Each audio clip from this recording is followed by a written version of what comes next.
The room fell silent as his hands hovered over the keys.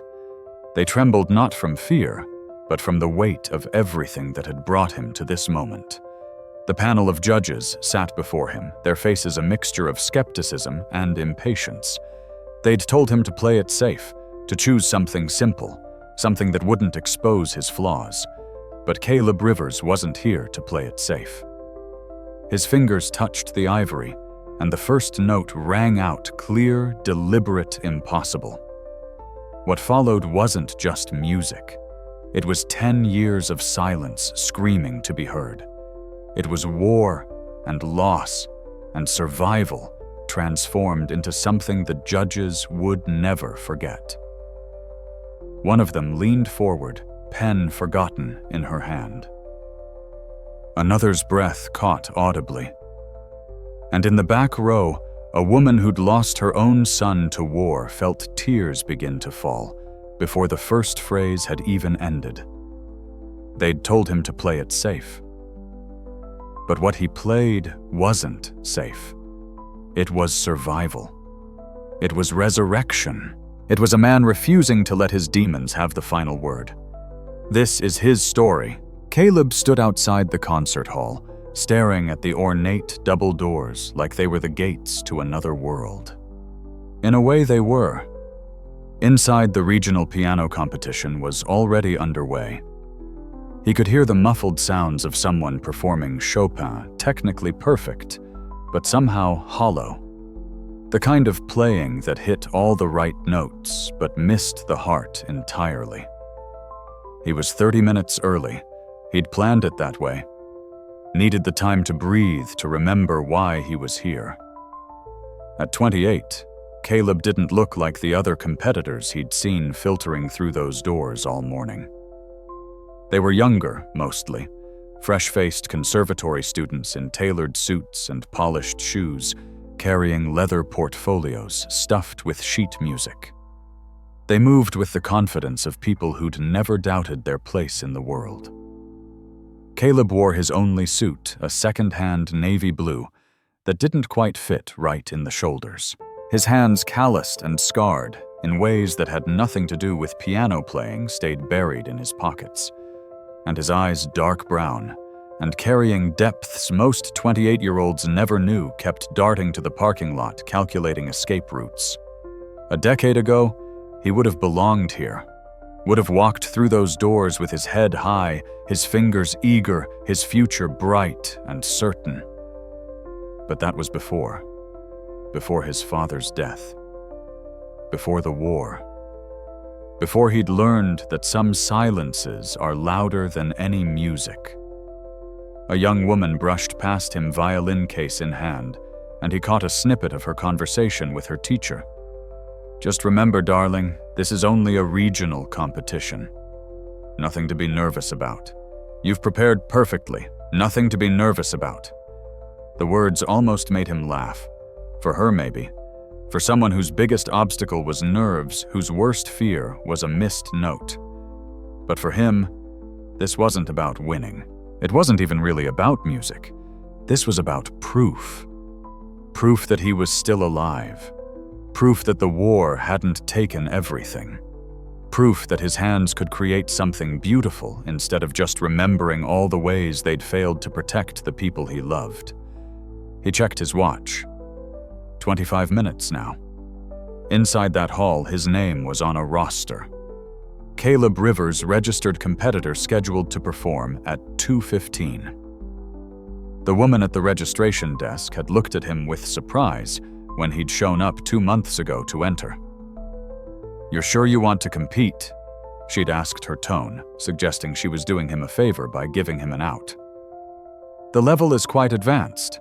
He'd paid the entry fee in cash money he'd saved from 3 months of overnight shifts at a warehouse, and walked out before she could ask any more questions.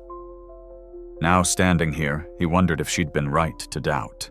The last time he'd performed for anyone besides his therapist and his little sister had been 10 years ago. A lifetime ago. When he was still the kid everyone said was going to make it big. The prodigy. The one with the gift. But gifts could be lost. He knew that now. stolen by circumstance, buried under trauma, locked away behind walls built from nightmares and survivor's guilt. The question was, could they be found again? A gust of autumn wind cut through the courtyard, and Caleb pulled his jacket tighter. Through the glass doors, he could see the lobby filling with people, families of performers, music teachers, local press covering the event, all of them waiting to witness something they considered important. None of them knew what it had cost him just to show up. He took a breath, then another. His therapist's voice echoed in his mind. You don't have to be perfect, Caleb. You just have to be present. You just have to try. 20 minutes now. Time to go inside. Time to face the piano. Time to see if the man who'd 10 years earlier, Caleb Rivers had been 18 years old and invincible. Not in the way teenagers usually feel invincible, that careless sense of immortality that comes from never having truly lost anything. No, Caleb's invincibility came from certainty, the absolute knowledge that his future was written in music, and nothing could change that. He'd grown up in Southside Chicago, in a neighborhood where gunshots were more common than piano sonatas. His father, Marcus Rivers, had worked 2 jobs: maintenance at a hospital during the day, security at a warehouse at night, to keep the family fed and the lights on. His mother, Diane, cleaned houses for families who lived in the kind of neighborhoods the Rivers family could only dream about. They'd never had money. But they'd had something more valuable: his father's belief that beauty mattered, that art mattered, that even in the hardest places, maybe especially in the hardest places, people needed reminders that life could be more than just survival. When Caleb was 6, Marcus had brought home an old upright piano. God only knew where he'd found it, probably some estate sale where he'd talked the sellers into letting him haul it away for next to nothing. The thing was beaten up, 2 keys stuck badly out of a tune. But to 6-year-old Caleb, it had been magic. Marcus didn't play, couldn't read a note of music. But he'd scraped together enough money for lessons with Mrs. Chen, an elderly woman 3 blocks over, who'd once studied at a conservatory in Shanghai before immigrating to the States. Every Tuesday evening, Caleb would walk to her tiny apartment, and she would teach him about Beethoven and Bach, about the architecture of sound, about discipline and passion existing in the same breath. You have a gift, she'd told him when he was 9, after he'd played through a simplified version of Für Elise without a single mistake. But gifts mean nothing without work. You understand nothing. He'd understood, and he'd worked. While other kids his age were playing basketball or video games, Caleb was at that beaten-up piano, his fingers learning to coax beauty from broken keys. By the time he was 12, Mrs. Chen had taught him everything she knew. By 14, he was performing at local community events, small church gatherings, neighborhood celebrations. By 16, he'd won a scholarship to study with a renowned teacher at the Chicago Academy of Music. That's when people started using the word prodigy. He'd hated it at first. It made him sound like some kind of circus act, like his talent was a trick, rather than the result of 10 years of daily practice, of choosing the piano over everything else, of believing in something bigger than the neighborhood that said kids like him didn't become concert pianists. But he'd learned to live with it, because the word came with opportunity, competitions, scholarships. And finally, in the fall of his senior year, an acceptance letter from Juilliard. Juilliard.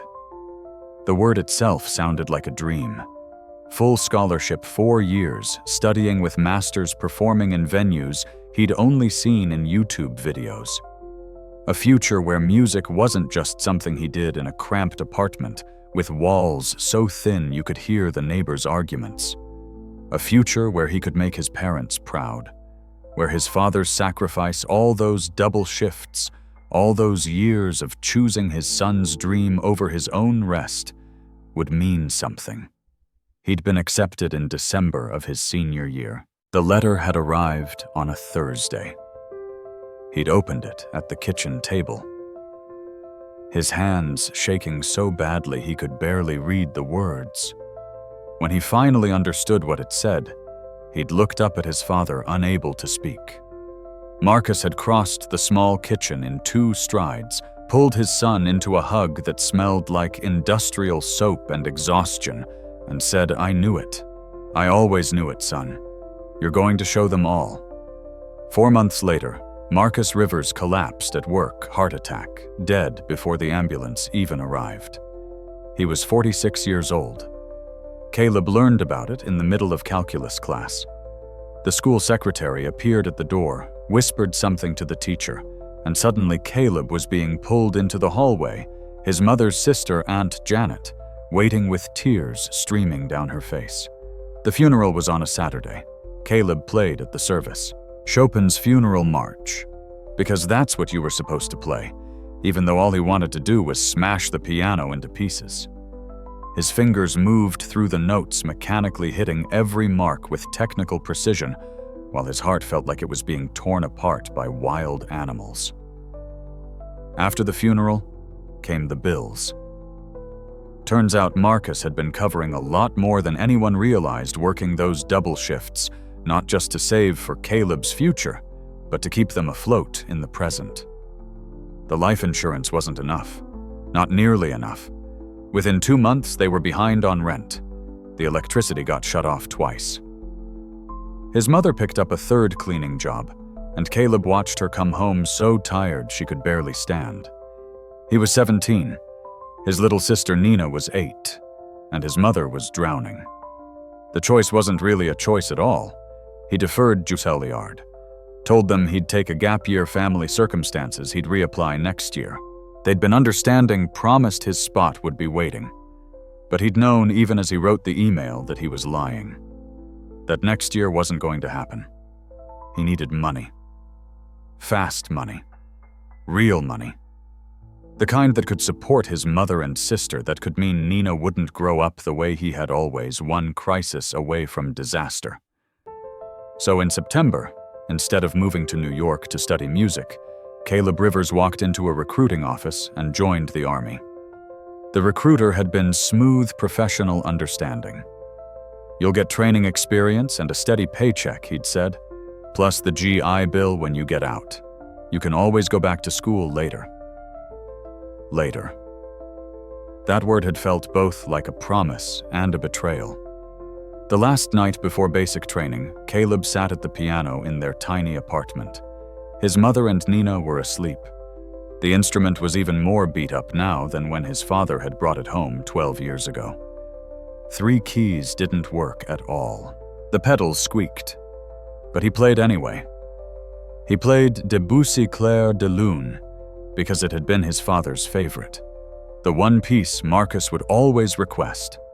"Play the one that sounds like moonlight," he'd say, and Caleb would smile and let his fingers find those opening notes, that gentle cascade of sound that somehow captured both sadness and hope in the same breath. He played it that night with tears running down his face, knowing it might be the last time for a long time. Maybe forever. His fingers memorized the feeling, the slight resistance of the old keys, the way certain notes rang brighter than others, the vibration that traveled up through his arms and settled somewhere in his chest. When he finished, he closed the lid gently, placed his hands flat on the wood, and whispered, "I'm sorry, Dad. I'm so sorry." 3 days later, he shipped out to Fort Benning for basic training. The piano stayed behind, silent, waiting for someone who might never come back. Afghanistan changed everything. But then again, war always does. Caleb had gone in thinking he understood sacrifice, thought he knew what it meant to give up something precious for something necessary. He'd traded Juilliard for the army music for money, his dream for his family's survival. That had felt like sacrifice. He'd had no idea what the word really meant. Basic training had been hard, but manageable. He was used to discipline, to repetition, to pushing through discomfort. Years at the piano had taught him that mastery required endless practice, that the body could be trained to do things that felt impossible at first. So he'd pushed through the physical challenges, kept his head down, followed orders. Then came deployment. He'd arrived in Kandahar province in October of 2015, part of a unit tasked with securing supply routes and training Afghan security forces. The landscape was beautiful in a harsh, unforgiving way, mountains in the distance, desert spreading out in every direction, the sky so vast, it made you feel small. The danger was constant, but mostly invisible. IEDs buried in roads that looked no different from any other road. Sniper fire from buildings that looked abandoned. The ever-present knowledge that anyone could be a threat, that trust could get you killed. Caleb was good at his job. Stayed alert, followed protocol, looked out for his unit. He made friends, not deep friendships like the ones he'd had back home, but the kind of bonds that form when people face death together. Quick jokes to break tension. Shared meals. Quiet understanding when someone had a bad night. His best friend in the unit was David Chen, 24 from San Francisco, always smiling even in the worst situations. David had wanted to be a teacher before he enlisted. Second grade, he'd told Caleb once during a quiet moment on watch. That's the sweet spot. Old enough to actually learn, young enough to still think you're the coolest person alive. They'd bonded over the arts. David's thing was poetry. He kept a journal where he wrote terrible haikus about desert life that always made everyone laugh. When he'd learned Caleb had given up Juilliard to enlist, he'd been shocked. "Man, that's real sacrifice," David had said. "I gave up a teaching degree I probably wouldn't have finished anyway." "You gave up fucking Juilliard. Family needed it more than I needed New York," Caleb had replied, and meant it. But David had looked at him with something like awe. "When we get back," David had said, "you're going to play for me, right? I mean, I've got to hear what Juilliard-level talent sounds like." When we get back, Caleb had agreed. They never got back, not together. It happened on a Tuesday in March 2017. Routine patrol checking on a village school the unit had helped rebuild. Intel said the area was clear. Intel was wrong. The explosion came from nowhere and everywhere at once.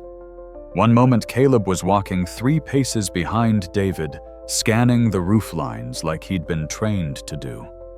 The next, the world was fire and thunder and chaos.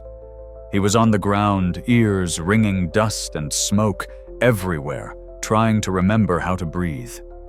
When his vision cleared, he saw David 20 feet away. And he knew. The way you just know sometimes. The absolute certainty that something irreversible has happened. Caleb crawled to him. His own leg was bleeding shrapnel he'd learn later, nothing serious. But David was... He held his friend's hand as medics rushed over, as someone shouted coordinates for a medevac, as the world moved in frantic double time around them. David's eyes were open, confused, trying to focus. His lips moved. Caleb leaned in close. "Sorry," David whispered, blood on his lips. "Won't get to. Hear you play." "You will," Caleb said, desperate, knowing it was a lie. "You will, I promise. Just hold on."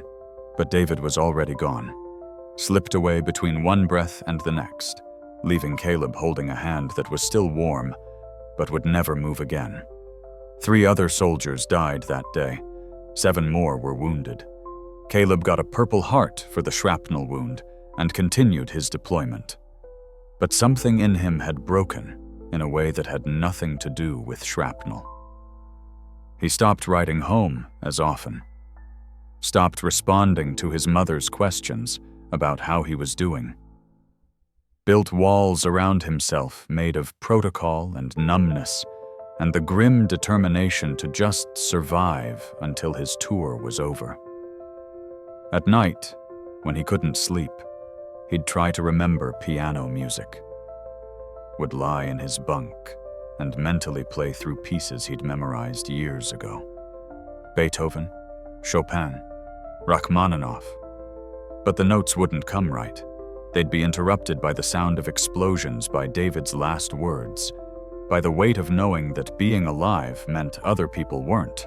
He finished his deployment in August 2017, flew home to Chicago, received an honorable discharge, and found that while his body had made it back, some essential part of him had stayed behind in that village, holding David's hand, apologizing for promises he couldn't keep. His mother and Nina met him at the airport. They'd made a sign, "Welcome home, Caleb," with glitter and drawings. Nina was 11 now, taller, her smile so much like their father's it hurt to look at. His mother hugged him and said, "Thank God. Thank God you're home safe." Safe. The word felt like a sick joke, but he smiled and hugged them back and pretended that the son who'd left 3 years ago was the same one standing in their arms now. That night alone in his old room, he looked at the piano in the corner. Still there. Still waiting. The keys looked like teeth in a skull. He couldn't imagine touching them. Couldn't imagine letting his hands create sound when the last thing they'd done was hold a dying man. He closed the door and didn't open it again for 2 years. The 2 years after Caleb came home weren't dramatic in the way war is dramatic. There were no explosions, no visible wounds, no clear enemy to fight. Just the slow, grinding weight of trying to exist in a world that felt both too loud and not loud enough. He moved back into his mother's apartment, the one where he'd grown up, where the piano still sat in the corner of the living room, like a monument to someone he used to be. His mother had kept his room exactly as he'd left it. Posters of famous pianists on the walls, shelves full of sheet music, a picture of him at 16 accepting a scholarship award, grinning like he knew exactly where his life was headed. That kid in the picture felt like a stranger. Caleb tried to work. Started a job at a warehouse loading trucks overnight shifts from 10 p.m. to 6 a.m. The work was mindless and physical, which suited him fine. He didn't have to talk to people, didn't have to pretend to be okay. Just lift, carry, stack, repeat. The nightmares came every night. Sometimes they were memories, the explosion, David's hand going slack, the sound of gunfire that never seemed to stop. Other times, they were worse, twisted versions of real events where Caleb made different choices and everyone still died anyway. He'd wake up gasping, sheets soaked with sweat, the darkness of his room pressing in like water. During the day, he was a ghost. Present, but not really there. His mother would try to talk to him, ask how he was sleeping, whether he'd thought about going back to school, if he'd considered looking up his old piano teacher. He'd give short answers enough to end the conversation, then retreat back to his room. Nina tried harder. She was 13 now, all knees and elbows and desperate attempts to connect with the brother who'd come back different. She'd knock on his door, ask if he wanted to watch TV, tell him about school, about her friends, about anything. Sometimes he'd let her in. Most times he'd tell her he was tired, which was true, even if sleep never actually helped. The worst part was the silence. Growing up, their apartment had always been full of music. Caleb practicing for hours, his father humming along to old Motown records, the radio playing during dinner. Now the only sounds were the TV. Nina watched too loud to cover the quiet, and the occasional muffled argument from neighbors through walls that had never been thick enough. The piano sat untouched. His mother had kept it tuned, he noticed. Every few months, she'd have someone come in, and afterward it would sound different for a while. Brighter, clearer, like it was waiting, expecting, judging him for his silence. He couldn't look at it without feeling physically ill. His hands would start shaking. His chest would tighten. The memories would flood back, not of music, but of everything music had cost him. His father's death. The choice to enlist. David. All of it connected to those keys like some cursed chain of cause and effect. 6 months after he got back, his mother found him one night having a panic attack in the bathroom. He'd woken from a nightmare about David tried to splash cold water on his face and suddenly couldn't breathe. Couldn't remember where he was. The bathroom tiles looked like desert sand. The water sounded like screaming. She'd held him while he shook, made soft sounds like she used to when he was little, and had nightmares about monsters under the bed. But these monsters weren't under the bed. They lived in his head, and there was no nightlight that could make them go away. "You need help," she'd said quietly. "Baby, you need help. This isn't... You can't live like this." He'd promised to look into it. Promised and meant it. But weeks went by, and he didn't make the call. Couldn't make himself admit that he was broken in ways that required professional intervention. Soldiers were supposed to be tough. Survivors were supposed to be grateful. He was alive when David wasn't. What right did he have to complain about nightmares? The VA called him twice about follow-up appointments. He ignored both calls. Threw away the letters they sent. Told himself he was fine. He just needed more time. It would get better eventually. It didn't get better. A year after coming home, he lost the warehouse job. Not because he couldn't do the work. He was reliable, showed up on time, never complained. But one night, another worker dropped a heavy crate behind him without warning. The sound metal hitting concrete, loud and sudden and echoing, sent Caleb straight into a flashback. 1 second, he was in the warehouse. The next, he was on the ground in Afghanistan, convinced they were under attack, his hands over his head, unable to hear his co-workers calling his name. They'd been kind about it, gave him a week off, suggested he see someone, made it clear the job would be there when he was ready. But Caleb knew he couldn't go back. Couldn't risk that happening again.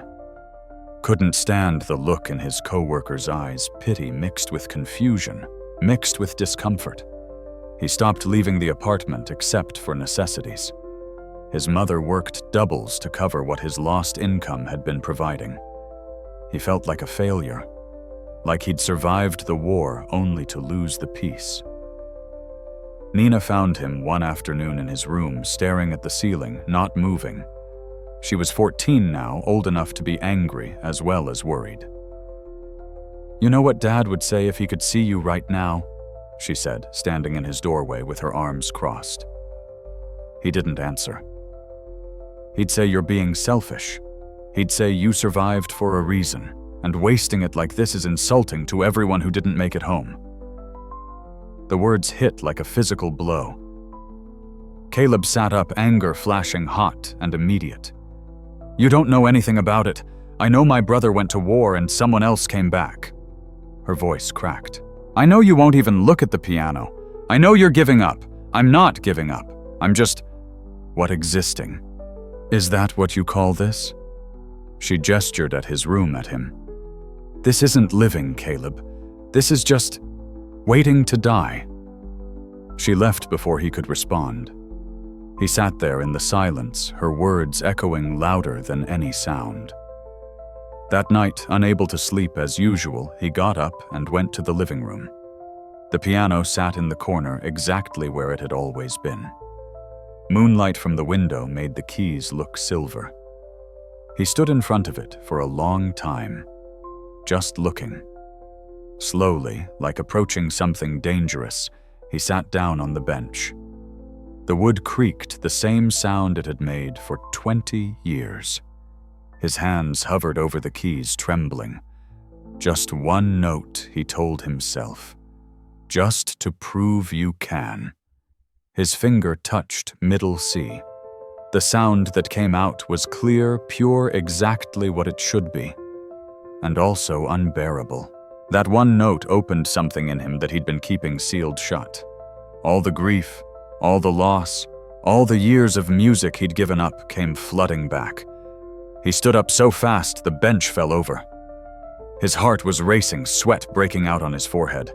The note still hung in the air, accusing him, reminding him of everything he'd lost, everything he'd failed to be. He left the piano where it was bench toppled and went back to his room. Didn't come out for 2 days. A week later, Nina found an old cassette tape in a box in the closet. It was labeled Caleb, Spring Recital 2014 in their father's handwriting. She brought it to Caleb without a word, just set it on his desk, and left. He stared at it for hours. Finally, late at night, he found an old cassette player in the apartment, the kind they'd had when he was growing up. Plugged it in, put the tape in, pressed play. His own voice came through the speakers younger, announcing the piece Rachmaninoff Prelude in C-sharp minor. Then the music started, and Caleb listened to a version of himself that didn't exist anymore, confident, passionate, alive, playing with the kind of abandon that only comes from believing the world is full of possibility. Halfway through, he started crying. By the end, he was sobbing so hard he couldn't breathe. All the grief he'd been holding back for years came pouring out. For his father, for David, for the life he'd lost, for the person he used to be. His mother found him like that. The tape playing on repeat. Caleb curled on the floor with his hands over his ears, trying to block out the sound of who he'd been before everything fell apart. She turned off the tape player, sat down next to him on the floor, held him like she used to when he was small. "Tomorrow," she said quietly, "you're going to call the VA. You're going to get help. Because I didn't raise you to give up and your father didn't die so you could waste your life. You understand me?" He nodded against her shoulder, and for the first time in 2 years, he believed her. Believed that maybe, just maybe, there was a way back from this. The next morning, he made the call. Dr. Sarah Mitchell's office at the VA was nothing like Caleb expected. No clinical white walls or sterile furniture. Instead, it was warm bookshelves lined with novels and poetry, comfortable chairs, a window with actual curtains, and in the corner a small upright piano.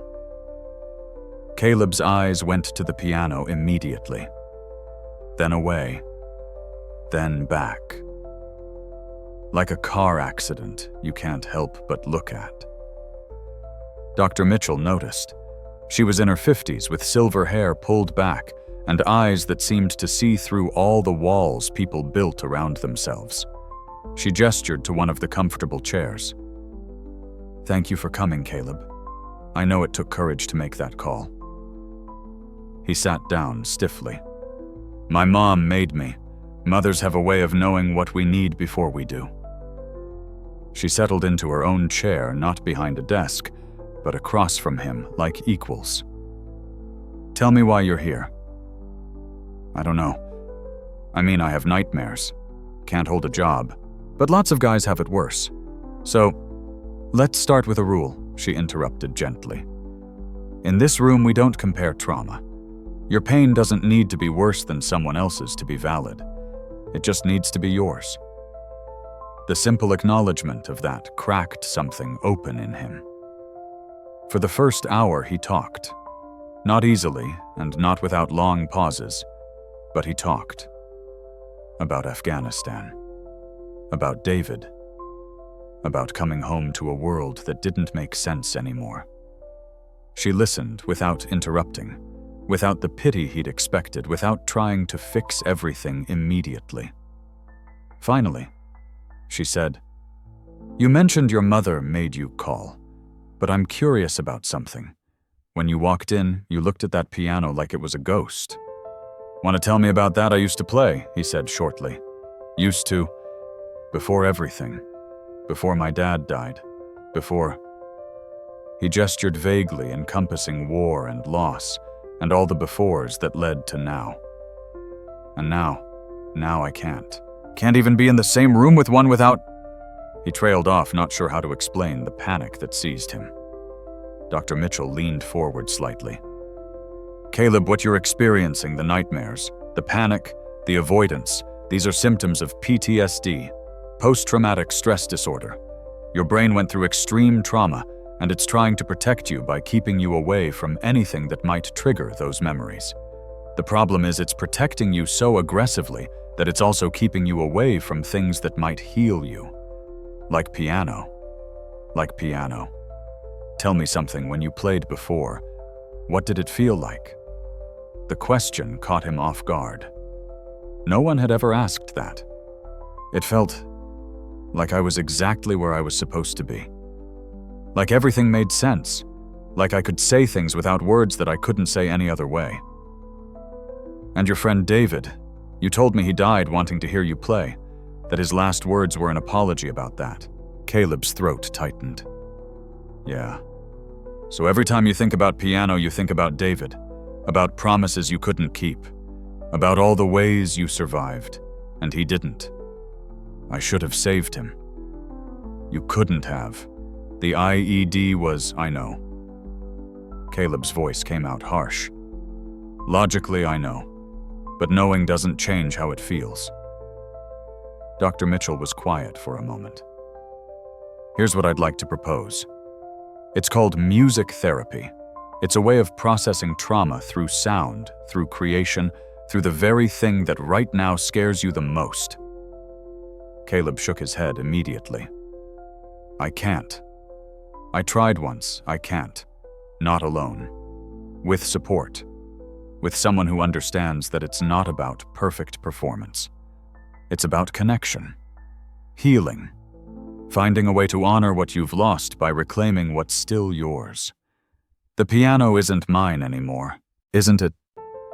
Or have you just decided it's easier to give it up than to face what it represents?" The words felt like an accusation and a challenge at once. Caleb stood up. "I should go. You should. But before you do, I want you to try something. Just once. Just for 30 seconds. He turned back. She was standing by the piano now. "Play one note. Any note. And instead of running from what it makes you feel, just feel it. Let yourself feel it. That's all. 30 seconds. And then you can leave. And you don't have to come back if you don't want to. But you'll know that you tried." Caleb stood there, every muscle in his body screaming at him to leave. But there was something in her eyes, not pity, not expectation, just faith. Like she genuinely believed he could do this small, impossible thing. He crossed to the piano, sat down. The bench was too low. It always was in these standard models. His hands hovered over the keys, shaking so badly he could barely control them. "Just one note," Dr. Mitchell said quietly. "That's all. Nothing more." He pressed middle C, the same note he'd tried at home. The sound rang out pure and clear in the small office. And then the memories came. Not just David, but everything. His father bringing home that old piano when he was 6. Mrs. Chen's patient voice teaching him scales. The acceptance letter from Juilliard. The last time he'd played the night before basic training. David's promise to listen when they got home. All of it compressed into the sustained vibration of a single note. He started crying. Couldn't help it. 30 seconds passed, then a minute, and he just sat there with his finger on the key, tears streaming down his face, the sound eventually fading, but the feeling remaining. Dr. Mitchell didn't say anything, just pulled a tissue box closer and waited. Finally, Caleb lifted his finger, looked at his hands. "It still hurts." "Of course it does." Healing doesn't mean the pain goes away. It means you learn to hold it without letting it destroy you. She paused. Will you come back next week? He wanted to say no, wanted to run and never face that piano again, but something had shifted in that single note, some tiny crack in the wall he'd built. Yeah, he heard himself say. Yeah, I'll come back. The next 6 months were the hardest of Caleb's life. Harder than basic training, harder than deployment. Because at least in those situations, the enemy was external. You could see it fight. It developed strategies against it.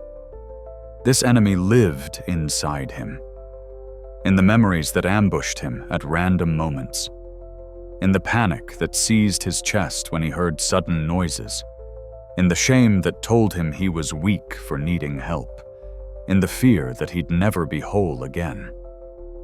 But slowly, so slowly, it was almost imperceptible. At first, things began to change. The sessions with Dr. Mitchell became a routine. Every Tuesday afternoon, he'd walk into that office and spend an hour talking about things he'd never told anyone. About the guilt of surviving. About how he couldn't remember David's face clearly anymore, just impressions, and how that felt like killing him all over again. About the dreams where his father was alive and disappointed in who Caleb had become. And always at some point in each session, she'd ask him to play. At first it was just single notes, then scales, then simple melodies, children's songs, basic exercises, the kind of things beginners played. It felt ridiculous and humiliating. He'd once played Rachmaninoff, and now he was struggling through Mary, had a little lamb while fighting the urge to run. But Dr. Mitchell never judged, never pushed for more than he could give, just created space for him to try. You're retraining your brain, she explained one day after he'd managed to play through a simple Bach minuet without having a panic attack. Right now, piano is associated with trauma. Every time you play and nothing bad happens, you're teaching your nervous system that it's safe, that music doesn't equal loss. It's slow, but it works. 3 months in, something shifted. Caleb had just finished playing badly a simplified version of a Mozart sonata. His hands were shaking sweat on his forehead, but he'd made it through. He looked up at Dr. Mitchell, expecting her usual encouragement. Instead, she was smiling. You didn't notice, did you notice what you've been playing for 20 minutes? No panic attack, no flashback, just playing. He looked down at his hands on the keys. She was right. Somewhere in the middle of fumbling through Mozart, he'd stopped fighting the memories and started just being present. The panic had been there, hovering at the edges, but it hadn't taken over. Huh, he said, almost laughing. I guess I was. That's what healing looks like, Caleb. Not dramatic revelations, just small moments where you're okay when you expected not to be. That night, for the first time in 3 years, he dreamed about music instead of war. Nothing profound, just a dream where he was practicing the way he used to, his father reading the newspaper nearby. He woke up, and instead of panic, felt something else, something that took him a moment to recognize. Hope.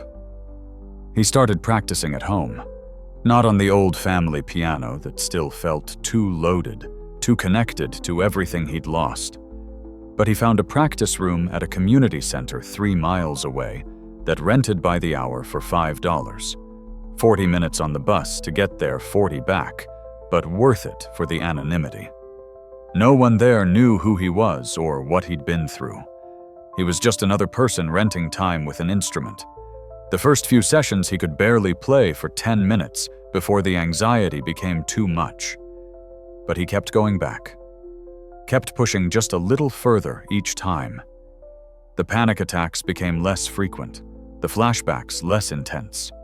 His hands remembered things his conscious mind had forgotten, muscle memory from years of practice kicking in, carrying him through passages, even when his head was screaming at him to stop. 4 months into therapy, Doctor. Mitchell asked him a question he wasn't ready for. What made you fall in love with piano in the first place? He'd had to think about it. So much of his relationship with music had become tangled up with loss and obligation and trauma. But underneath all that, there was something else, something older and truer. Control, he said finally. When I was a kid, everything felt chaotic.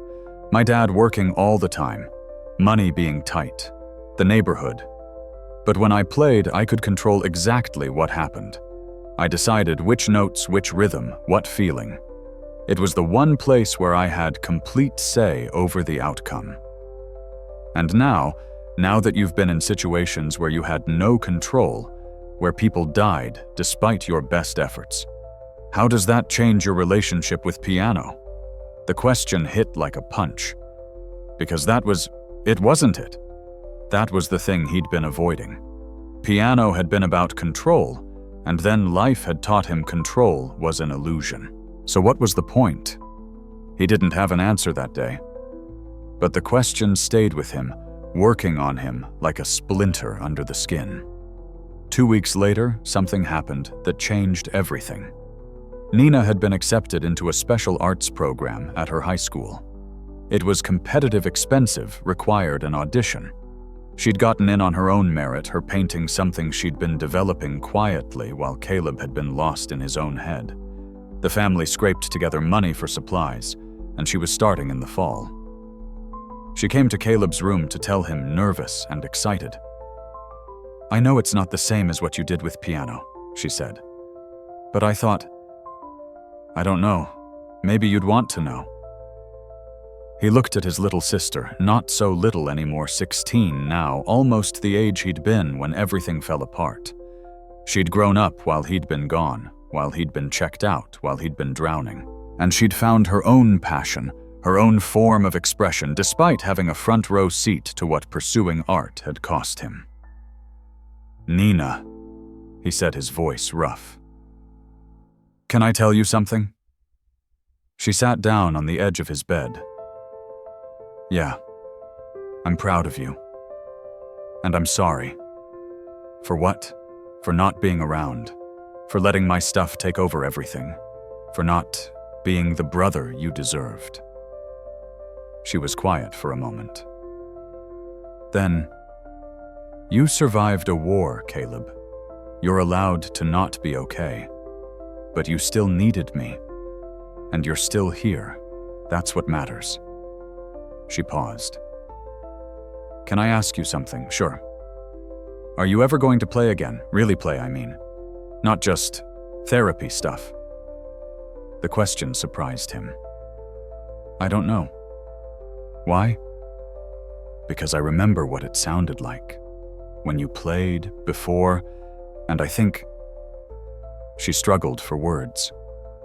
"I think you gave up music for us. For me and Mom. So we could survive. But maybe it's time to take it back. Maybe that's what being okay looks like." After she left, Caleb sat in the silence of his room thinking. About control and chaos. About survival and living. About the difference between existing and actually being alive. The next Tuesday, he told Dr. Mitchell about the conversation. "Your sister's wise," she said. "So let me ask you directly, are you ready to take it back? I don't know if I can." "Not really. Not the way I used to. Maybe not the way you used to. But maybe in a new way. Maybe piano doesn't have to be about control anymore. Maybe it can be about something else." "Like what?" "Like honoring what you've been through. Like saying the things you can't say any other way. Like keeping promises." She let that sit for a moment. "David wanted to hear you play. Maybe you can't play for him directly, but you could play in his memory. You could take all this pain and turn it into something he'd be proud of." The idea terrified him, and also felt right in a way nothing else had in years. "There's a regional piano competition in 3 months, Dr. Mitchell said carefully. "It's open to anyone, not just students or professionals. I think you should consider entering." "Are you insane? I can barely play through a simple piece without... 3 months ago, you couldn't play a single note without a panic attack. Look at how far you've come. I'm not saying you have to win. I'm not even saying you have to finish the piece. I'm saying you should try, set a goal, work towards something. Because right now you're healing by avoiding. Maybe it's time to heal by confronting. Caleb left that session more unsettled than he'd been in months. A competition. The idea was absurd. He wasn't ready, wasn't good enough, would probably have a breakdown in front of hundreds of people. But that night he pulled out his phone and looked up the competition. Regional piano competition held annually open to all skill levels. First prize included a cash award and a scholarship to a local music conservatory. He thought about Juilliard, about the life he'd given up, about David's last words, about Nina believing in him, about his father who'd bought a broken piano and believed it could make beautiful sounds. Before he could talk himself out of it, he found the registration link, filled out the form, paid the $60 entry fee with money from his last paycheck, hit submit. Then sat back, his heart racing, wondering what the hell he'd just done. The confirmation email arrived 30 seconds later.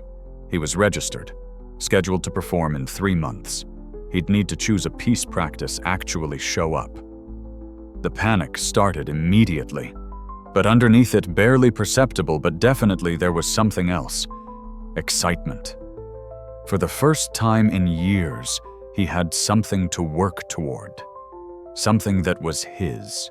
Something that might give everything he'd been through some kind of meaning. He texted Dr. Mitchell, "I registered." Her response came quickly. "Proud of you. Now the real work begins." He looked at the piano in the corner of his room, the one he'd been avoiding for 3 years. Slowly he walked over to it, sat down, placed his hands on the keys. "Okay," he said quietly to the instrument, to himself, to David, to everyone he'd lost, and everyone still counting on him. "Let's do this." And he began to play. 3 months, 90 days, 2,160 hours.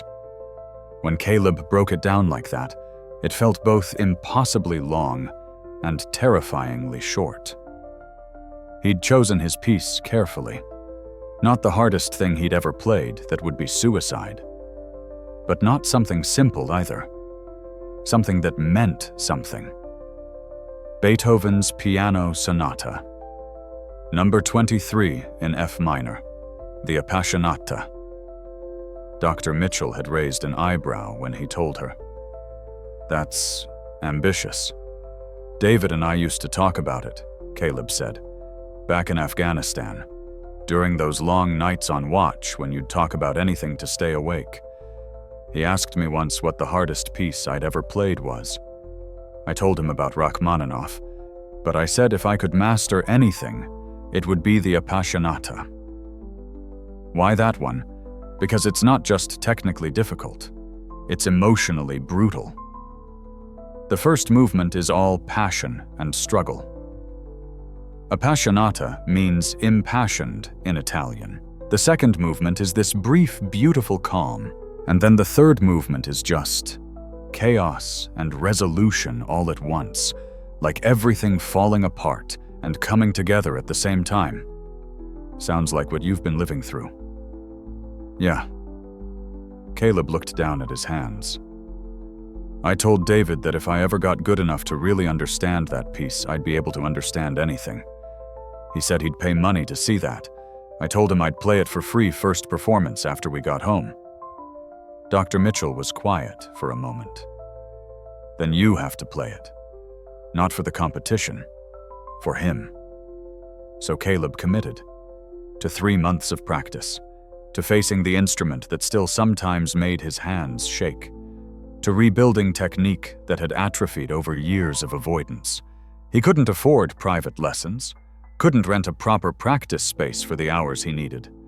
So he got creative. The community center let him have extended time slots for a discount if he came during off-peak hours 5 a.m. to 7. a.m., when most people were still in bed. He'd wake up at 4, take 2 buses across the city and play for 2 hours before most of the world had even had coffee. The piano there was old, the action heavy, some keys sticking. But it was in tune, and it was available. He'd play through sections of the Appassionata, over and over his fingers, remembering pathways they'd once known his body, relearning the posture and movement that years of military training had altered. At first, he could only practice for 30 minutes before the anxiety became overwhelming. The intensity of Beethoven's music stirred up feelings that were hard to manage.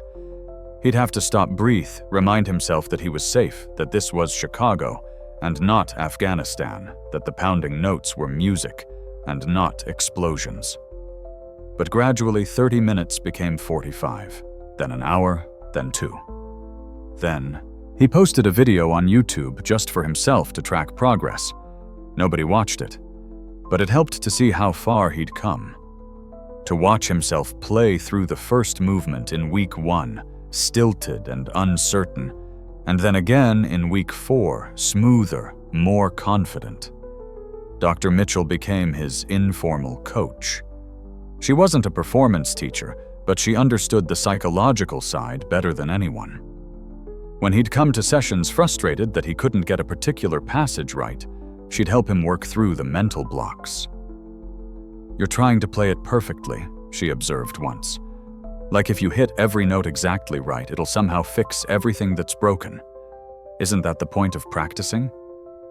The point of practicing is to understand the music. Perfection is a byproduct, not a goal. Beethoven didn't write this sonata perfectly. He wrote it truthfully. He was going deaf when he composed it, losing the very thing that defined him. The Appassionata is about struggle and loss, and still finding something worth saying. That's what you need to connect with. Not perfect notes. Honest feeling. The insight shifted something. Caleb stopped practicing to get it right and started practicing to understand what Beethoven had been trying to say. And in doing that, he started understanding what he himself needed to say. At home, things were changing too. Nina would sometimes sit quietly in the living room while he practiced on the old family piano. He'd finally started using it again, the one his father had brought home all those years ago. She'd do her homework or sketch while he played, and sometimes she'd look up and smile, and he'd remember what it felt like to be a family where music was just part of the texture of daily life. His mother would come home from her shifts and find him at the piano. The first time she'd stopped in the doorway, hand over her mouth, tears in her eyes. He'd stopped playing concerned, but she'd shaken her head. "Don't stop. Please. I never thought I'd hear that sound again." So he'd kept playing, and she'd sat on the couch, eyes closed, letting the music wash over her like rain after years of drought. Money was still tight, but Caleb had found part-time work doing data entry remotely, something he could do from home on his own schedule that didn't trigger his PTSD. It wasn't much, but it helped. And it meant he could practice without feeling like he was being completely self-indulgent. 6 weeks in, he hit a wall, a bad wall. One morning he woke up from a nightmare, the usual one with David, and couldn't get out of bed. The depression that he'd been managing with therapy and medication came crashing back, and suddenly the competition seemed impossible. Stupid. What was he thinking? He was damaged goods. Broken. No amount of piano playing would change that. He missed practice that day. And the next, stopped answering Dr. Mitchell's calls, told Nina he wasn't feeling well when she asked about the competition. On the third day, his mother knocked on his bedroom door. Didn't wait for permission, just walked in and sat on the edge of his bed. "You're giving up," she said. "Not a question. I'm being realistic." "Realistic? Is that what we're calling fear now?" She looked at him with the same expression she'd had when he was 16 and wanted to quit piano because Mrs. Chen was being too demanding. Your father believed in you. Even when he was dying, even when everything was falling apart, he believed you were going to do something extraordinary. You think he'd want you to quit now Dad's dead? He doesn't want anything. Don't you dare. Her voice went sharp. Don't you dare dishonor his sacrifice by using his death as an excuse to give up. He worked himself to death, so you could have opportunities he never had. And you did the same thing, gave up your dreams, so Nina and I could survive. You think I don't know that? You think I don't wake up every day grateful and guilty in equal measure? Caleb sat up. Mom, no. You listen. You've been through hell. War. Loss. Things I can't even imagine. And you have every right to be broken by that. Every right. But you don't have the right to stay broken when you have a chance to heal. When you have people who believe in you. When you have a gift that might help other people who are going through what you're going through. It's just a competition. It doesn't matter. It's not about the competition. It's about you deciding you're worth fighting for. That your life, your music, your future, they matter. That David didn't die so you could spend the rest of your life hiding. The words hit like a slap. Caleb felt tears burning in his eyes. What if I fail? What if I get up there and I can't do it? Then you fail, and you'll still be more alive than you've been in 3 years, because at least you'll have tried. She stood up, walked to the door, then turned back. Practice starts in 40 minutes. If you're not at that community center at 5 a.m., then I'll know you've made your choice. But remember, quitting is easy. Your father never took the easy path. Neither did you when it mattered. Don't start now. She left. Caleb sat in the dark, his mother's words echoing in his head. At 4:30 a.m., he got out of bed, got dressed, took the bus to the community center, sat down at the old piano, and played. The next 6 weeks were brutal. He practiced until his fingers ached, until he dreamed in musical notation, until the Appassionata became part of his DNA. Some days were good days when the music flowed, and he could feel himself improving. Other days were terrible days when his hands wouldn't cooperate, when the flashbacks came hard, when he wanted to quit all over again. But he didn't quit. He kept showing up, kept playing, kept pushing through. Dr. Mitchell helped him develop coping strategies for performance anxiety, breathing techniques, visualization, ways to ground himself if he started to panic.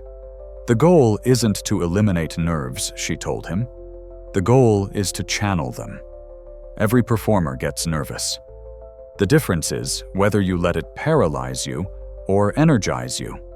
1 week before the competition, Caleb played through the entire Appassionata without stopping. All 3 movements, 25 minutes of music, start to finish. When he finished, he sat at the piano, hands shaking, sweat dripping down his face. He'd done it. Not perfectly, there were mistakes, rough spots, places that needed work. But he'd played through the whole thing, had faced down the demons that had been chasing him for years and come out the other side. He pulled out his phone, texted Dr. Mitchell. I finished it. Her response, I never doubted you would.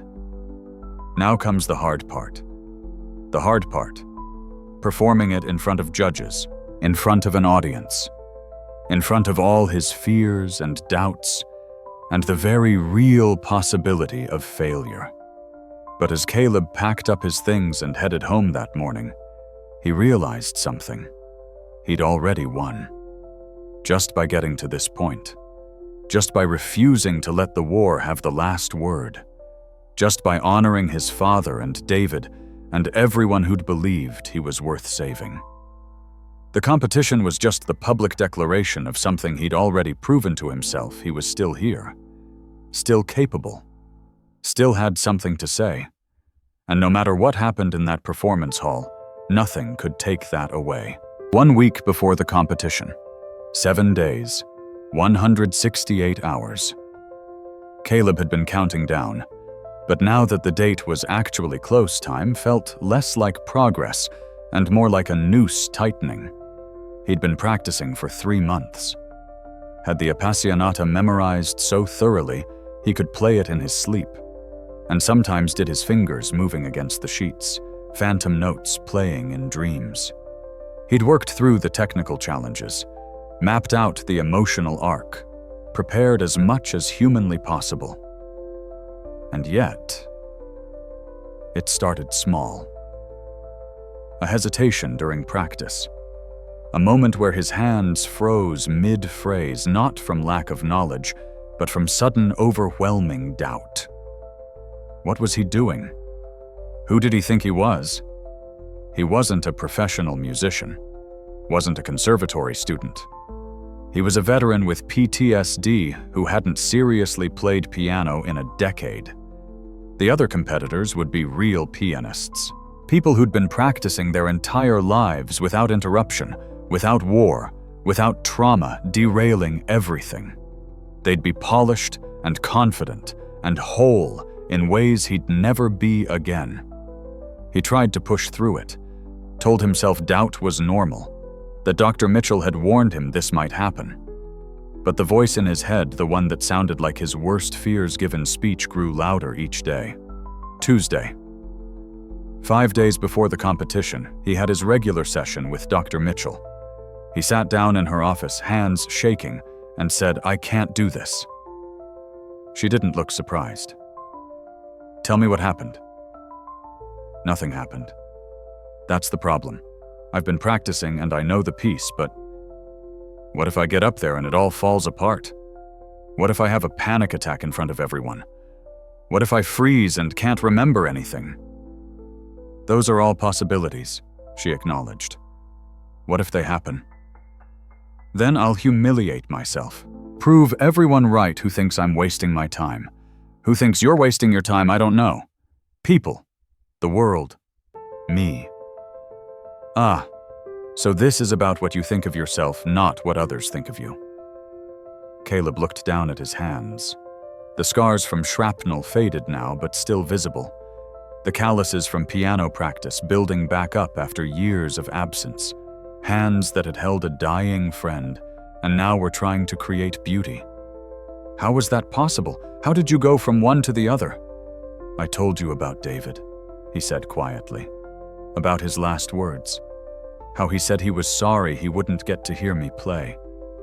"I remember. I've been telling myself I'm doing this for him, honoring his memory. But what if it's not enough? What if I'm not good enough? Playing this piece won't bring him back, won't change anything that happened. So what's the point?" Dr. Mitchell leaned forward. "Caleb, you're right. Playing won't bring David back, won't erase the war, won't undo your father's death or the lost years or any of it. But that was never the point. The point is that you're still here. You're alive. And you get to choose what you do with that life. I don't feel like I get to choose. I feel like I'm just going through motions. That's the depression talking. And the PTSD. They want you to believe you don't have agency, that you're just a collection of reactions to trauma. But you're not. You're a person who survived something horrific and is now doing something incredibly brave. Playing piano isn't brave. Yes, it is. For you, it absolutely is. Every time you sit at that piano, you're facing the thing that represents everything you've lost. Every note is an act of defiance against the voice that says you should give up. That's courage, Caleb. Real courage. Not the absence of fear, but doing the thing anyway. He wanted to believe her, but the doubt had dug in deep roots, spreading through his confidence like poison ivy through a garden. That night he went to practice at his usual 5 a.m. slot, sat down at the piano, put his hands on the keys, and nothing came. His mind was blank. His fingers felt like wood. The opening notes of the Appassionata, notes he'd played hundreds of times, suddenly seemed impossible to remember. Panic rose in his chest. This was it. This was the breakdown he'd been afraid of. All the practice meant nothing. He was going to fail. He forced himself to play anyway. Hit the first chord. Wrong notes. Tried again. Still wrong. His heart was racing now, sweat breaking out on his forehead. The room felt too small, too hot, too much. And then he was back in Afghanistan. Not the room in Chicago with its scuffed linoleum and fluorescent lights. Back in the dust and heat, the sound of the explosion still echoing David's hand in his, slipping away. Caleb stood up so fast the piano bench fell over. He was shaking, breathing too fast, couldn't get enough air. The practice room walls were closing in. He needed out, needed air, he ran. Out of the room through the empty community center into the pre-dawn darkness of Chicago streets. Stood on the sidewalk, gulping air, his hands on his knees, trying to remember where he was, when he was. Not Afghanistan. Chicago. Not 2017. 2025. Not in danger. Safe. Breathing. But he wasn't safe, was he? Not from his own mind. Not from the memories that could ambush him any time, any place. How was he supposed to perform in front of judges and an audience when he couldn't even make it through a practice session alone? He walked home instead of taking the bus. Needed the movement, the cold air, the rhythm of footsteps to calm his racing thoughts. By the time he got back to the apartment, it was 7 a.m. and his mother was awake making coffee. She took one look at his face and knew. Bad session, I can't do it, Mom. I thought I could, but I can't. I'm going to withdraw from the competition. She poured 2 cups of coffee, handed him one, sat down at the kitchen table. Waited. I had a flashback. At the piano. Right when I was trying to practice. What if that happens during the performance? What if I'm up there and suddenly I'm back in Afghanistan and I just break? What if you are? His mother's voice was calm. What if you have a flashback and everyone sees it and you don't finish? What then? Then I've failed. Publicly. Completely. Or maybe then everyone sees the truth. That you're a veteran struggling with PTSD who's brave enough to face his fears anyway. That you're not hiding. That you're fighting to reclaim something you lost. She sipped her coffee. You think the judges have never seen someone struggle? You think an audience has never witnessed vulnerability? That's not what competitions are for. They're for showing excellence. They're for showing humanity. Music is about connection, emotion, truth. You can have technical perfection without any of that. And from what you've told me, plenty of competitors will. But you have something they don't. You have a story. You have real stakes. You have a reason to play that goes deeper than ambition or prestige. That doesn't mean I'll be good enough. Good enough for what? For whom? She reached across the table, took his hand. Baby, you've already proven you're good enough. You survived a war. You came home broken and you're putting yourself back together. You're showing up. That's enough. That's more than enough. Caleb felt his throat tighten. I miss him, Mom. I miss David so much. And Dad. And the person I used to be before everything fell apart. And I don't know if playing this piece is going to help or just make it all hurt worse. Probably both, she said gently. Probably it'll hurt like hell and also help you heal. Because that's how grief works. You don't get to choose one or the other. You have to feel both at once. He sat there for a long time, letting her words sink in. Finally, if I do this, if I actually go through with it, I need you to know that I might fail. Spectacularly. I know. And you'll still be proud of me, baby. I've been proud of you since the day you were born. Nothing you do or don't do will change that. That afternoon, Caleb called Dr. Mitchell. told her about the flashback, the panic, the doubt. "Do you want to withdraw?" she asked. "Part of me does.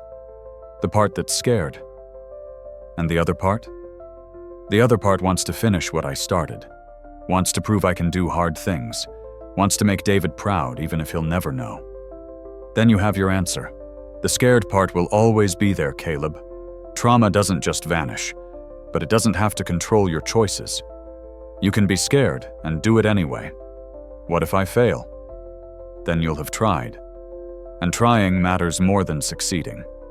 Because trying means you're alive, means you're fighting, means you refuse to let your worst moments define your entire life." That evening, Caleb went back to the piano in their living room. Nina was doing homework at the kitchen table. His mother was folding laundry. Normal domestic sounds. Safe sounds. He sat down, put his hands on the keys, and instead of starting with the Appassionata, he played something else. The piece his father used to request. Debussy. Clair de Lune. The one that sounded like moonlight. His fingers found the notes easily. This piece he'd played 1,000 times. This piece that meant home and family and a father who'd believed in him unconditionally. This piece that held no trauma, only love. When he finished, Nina looked up from her homework. "That was beautiful." "Yeah," he said. "It was." And in that moment, he remembered why he played. Not for competitions or judges or even to honor the dead, but for this, for connection, for expressing things that couldn't be said with words, for creating moments of beauty in a world that had shown him too much ugliness. 4 days until the competition. He could do this, not because he was certain he'd succeed, but because he'd already survived worse. And if he could survive war, he could survive one performance, even if his hands shook, even if he made mistakes, even if he had to stop and start over. He'd still have shown up, still have tried, still have refused to let fear win. That had to count for something. The night before the competition, Caleb couldn't sleep. He lay in his childhood bedroom staring at the ceiling, watching shadows from streetlights paint patterns that shifted with every passing car. His alarm was set for 6 a.m. The competition started at noon, his performance slot at 2:15 p.m. He needed rest. His body needed rest. But his mind wouldn't cooperate. At midnight, he gave up trying. Got out of bed, walked to the kitchen, poured a glass of water. The apartment was quiet. Nina asleep in her room. His mother working a night shift at the hospital. Just him and the darkness and the piano in the living room, waiting like it had been waiting for years. He sat down on the couch, pulled out his phone, scrolled through old photos, found one from 10 years ago, him at 18, holding the Juilliard acceptance letter, his father's arm around his shoulders, both of them grinning like they'd won the lottery. In a way they had. A full scholarship to one of the world's best music schools. A dream realized. 3 months later, his father was dead, and that dream was ash. Caleb swiped to the next photo. Him in uniform, fresh out of basic training, trying to look confident, and probably failing. He remembered that day. Remembered calling home, hearing his mother's pride mixed with fear, Nina asking when he'd be back, him lying, and saying before you know it. Next photo, David.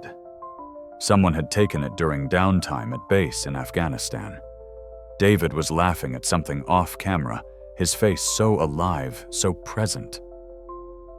Caleb stared at that photo for a long time. Tried to remember what David had been laughing at. Couldn't. The moment was gone, preserved only in pixels and fading memory. "I'm playing tomorrow," Caleb whispered to the photo. "Like I promised. I know it's too late.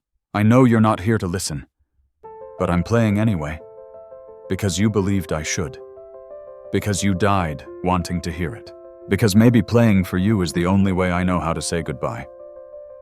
He set the phone down, walked to the piano, sat down without turning on any lights, just the ambient glow from the street outside, put his hands on the keys, and played.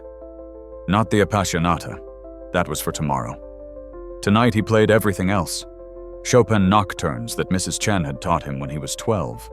The Bach inventions he'd mastered at 14. The simplified Mozart he'd struggled through in therapy sessions with Dr. Mitchell. The Debussy his father had loved. He played his history. Every piece a marker of who he'd been, who he'd lost, who he was becoming. The keys felt familiar under his fingers now. Not foreign or threatening. Just there, waiting to be touched, to resonate, to sing. At some point, he didn't know when Nina appeared in the doorway of the living room. Still in her pajamas, hair messy from sleep. Eyes soft with something that might have been pride or love, or just recognition of a moment too big to name. She didn't say anything, just sat down on the couch and listened.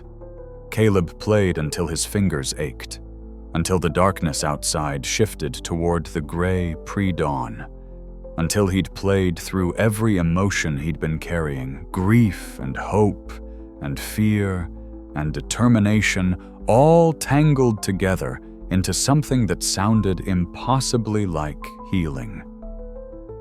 When he finally stopped, the silence felt different. Not empty. Full. Pregnant with possibility. "You're ready?" Nina said quietly from the couch. "I don't know if I am." "You are, I can hear it. In the way you play now versus how you used to play. Before it was perfect, technical, amazing. But now it's..." She struggled for the word. "True. Now it sounds true." Caleb turned to look at his sister. 16 years old, an artist in her own right. Someone who'd watched him fall apart and somehow still believed in him. "I'm scared," he admitted. "Good. Being scared means it matters. Dad used to say that remember when I was little and scared to start school. He said being scared just means you care about the outcome. Means you're brave enough to try something that might not work." I don't remember him saying that. You were already at the academy then. But he said it. And he was right. She stood up, stretched. "I'm going back to bed. Try to sleep. Even just a few hours. You're going to need your energy." After she left, Caleb sat at the piano a while longer. Thought about his father. About David. About all the people who'd believed in him even when he'd stopped believing in himself. He went back to his room. Lay down. Didn't think he'd sleep. But at some point, exhaustion won, and he drifted off into dreams that for once weren't nightmares.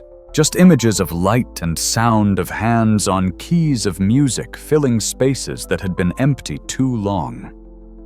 His alarm went off at 6 a.m. He woke feeling surprisingly rested. Today was the day. No more preparation. No more doubt. Just action. He showered, dressed in his second-hand suit. It still didn't fit quite right, but Nina had helped him iron it last night, and his mother had brought home a new tie from the thrift store. Dark blue professional, the kind a serious musician might wear. His mother came home from her shift at 7, made breakfast, eggs, toast, coffee. They ate together in comfortable silence. She didn't ask if he was ready, didn't offer last-minute advice. Just existed alongside him solid, and present a reminder that no matter what happened today, he had a home to return to. At 9 a.m., Nina emerged from her room with something in her hands, a small notebook worn at the edges. She held it out to Caleb. "What's this David's journal?" "The one you sent back with his things. Mom saved it for you. I found it in the closet last week. I read some of it. Hope that's okay." Caleb took the notebook with shaking hands. He'd forgotten about this. After David died, his personal effects had been sent to his family, but David had written a note in his will that his military journal should go to Caleb. It had arrived 6 months after Caleb got home, and he'd put it away, unable to look at it, unable to face one more reminder of what he'd lost. "There's something on the last page," Nina said gently. "I think you should read it before you go."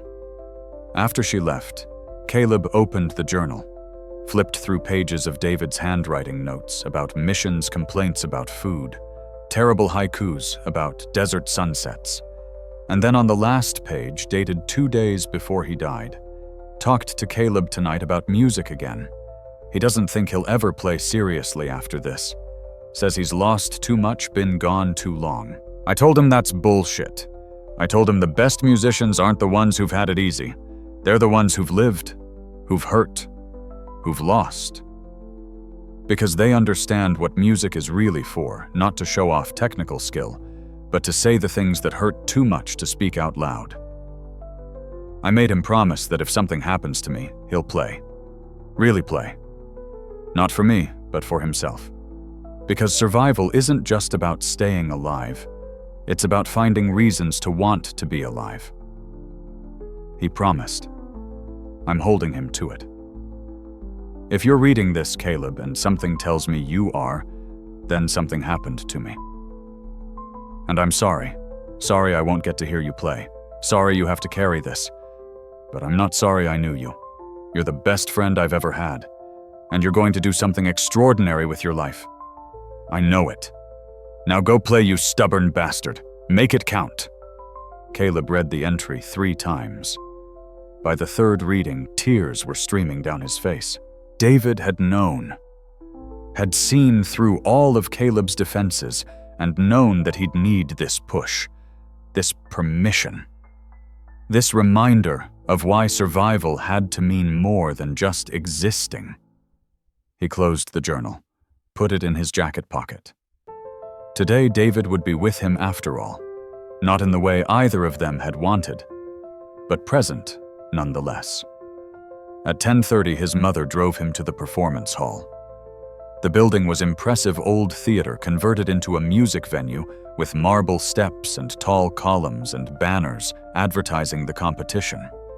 Cars were pulling up, unloading young performers with their families, teachers, supporters. Caleb sat in the passenger seat, watching them. They all looked so confident, so prepared, so unlike him. You belong here, his mother said, reading his mind. Just as much as any of them.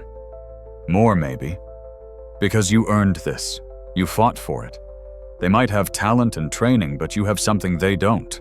What's that? You know why music matters. Really matters. Not for accolades or careers, but for survival. For healing. For being human. She reached over, squeezed his hand. Now go show them what that looks like. He got out of the car, stood on the sidewalk looking up at the building. This was it. The point of no return. He could still walk away, could call it off, could protect himself from the possibility of public failure. Or he could walk through those doors, face his fears, honor his promises, live. He chose to live. He walked up the marble steps, through the heavy wooden doors, into the lobby filled with people and nervous energy, and the distant sound of someone warming up on piano somewhere deeper in the building. He checked in at the registration desk, the same woman who'd looked skeptical when he'd registered 3 months ago. She glanced at his name, then up at him, and something like recognition crossed her face. Mr. Rivers, good luck today. Your time slot is 2:15. You can warm up in practice room C starting at 1:30. Thank you. He found a quiet corner, sat down, pulled out David's journal. Read that last entry one more time. Make it count. I will, Caleb whispered. I promise. The backstage area was controlled chaos. Performers ranging from teenagers to people in their 50s, all pacing, practicing fingering patterns in the air, running through passages silently. The anxiety was palpable, a living thing that fed on itself, growing stronger with each passing minute. Caleb found practice room C, a small space with an upright piano, sound-dampened walls, and a mirror that showed him exactly what he looked like, nervous, older than most competitors. His suit rumpled despite Nina's ironing efforts, his hands shaking slightly as he sat down at the piano. He had 45 minutes to warm up. Started with scales.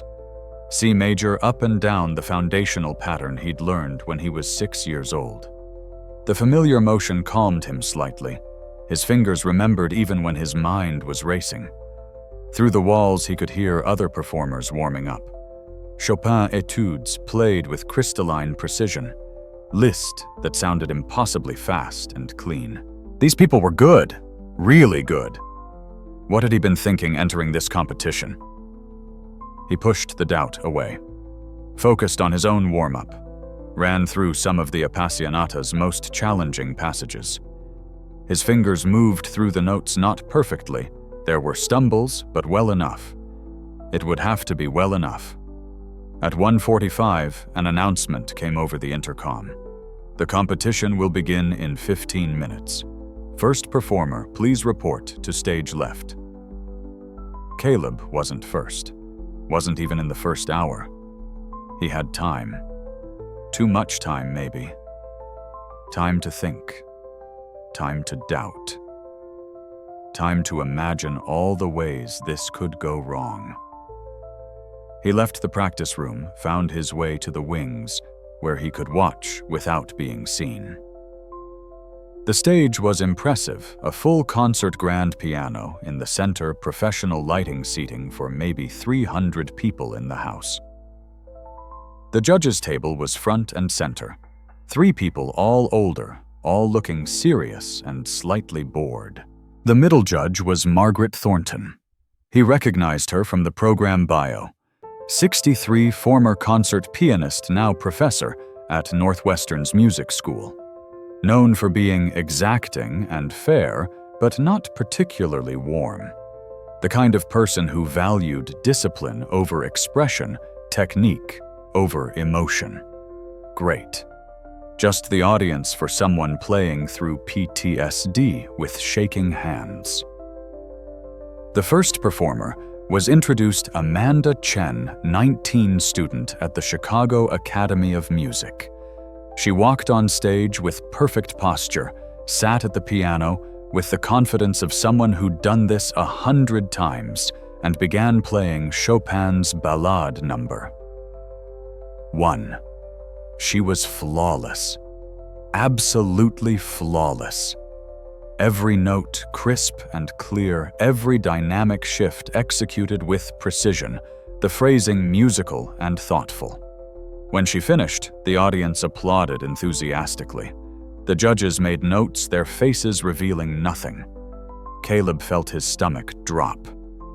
That was the competition.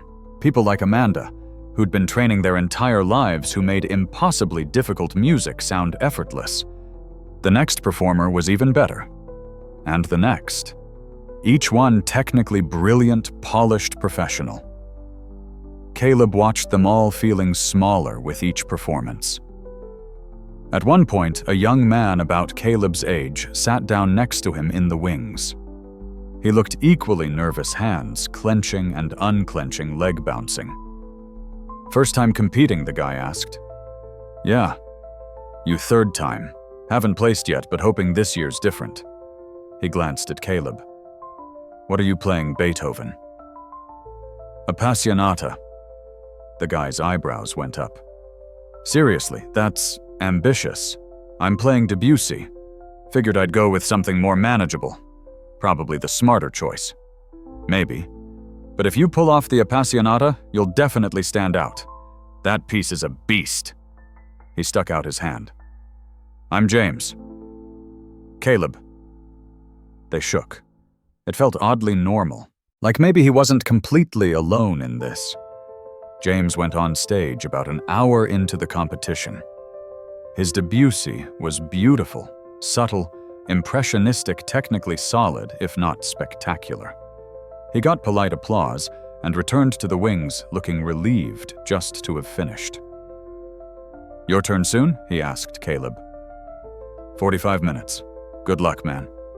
Seriously, that piece you chose, it takes guts." After James left, Caleb was alone again with his thoughts. Watching performer after performer, most of them younger, all of them seeming more prepared. He thought about leaving, just walking out. No one would know. He could tell his family the competition was canceled, could avoid the very real possibility of public humiliation.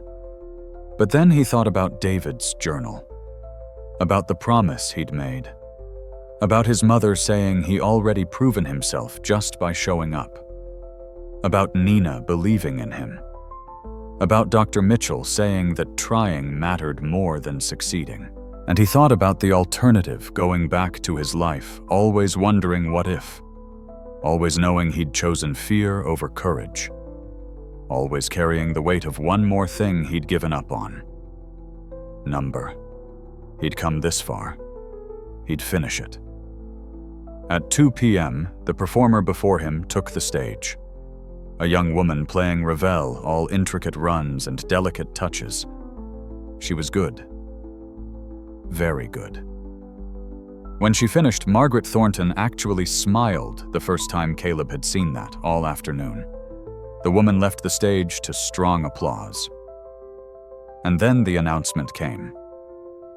Our next performer is Caleb Rivers playing Beethoven's Piano Sonata, number 23 in F minor, the Appassionata. This was it. His moment. His chance. His terror.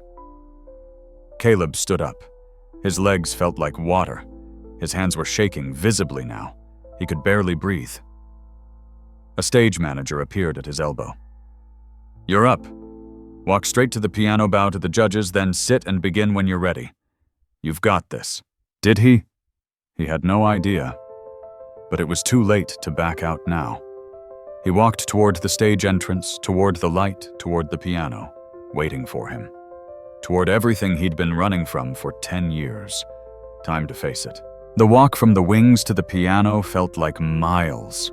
Caleb's footsteps echoed on the wooden stage, each one impossibly loud in the sudden quiet of the auditorium. 300 people watching him.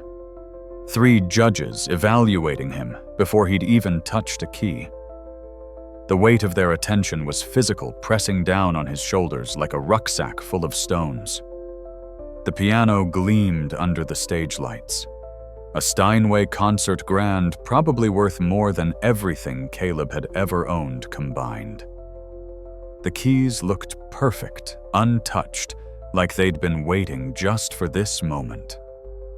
He stopped at center stage, turned to face the judges' table. Bowed awkwardly, he'd never been good at the formal aspects of performance. Margaret Thornton was writing something, not even looking at him. The other 2 judges glanced up, nodded slightly, went back to their notes from the previous performer. Already dismissed. Already judged as not quite fitting the mold. Caleb crossed to the piano bench, adjusted it too high, adjusted again. The audience was getting restless. He could hear small coughs, the rustle of programs, whispered conversations. Taking too long. He was already failing, and he hadn't played a single note. He sat down. The bench was still not quite right, but it would have to do. He placed his hands on his knees, tried to breathe. His heart was hammering so hard he was sure the audience could hear it. His hands were shaking, not just trembling, but shaking badly enough that he didn't trust them to hit the right keys. This was a mistake. A terrible, arrogant mistake. What had made him think he could do this? From somewhere in the back of the auditorium, he heard a cough that sounded familiar. He glanced up, scanning the seats, and there, 3rd row back left side, was his mother. and next to her, Nina. They'd come. Even though he'd told them they didn't have to, even though watching him fail would be painful, they'd come anyway. Nina caught his eye, gave him a tiny thumbs up. His mother just smiled that smile that said she believed in him, even when he didn't believe in himself.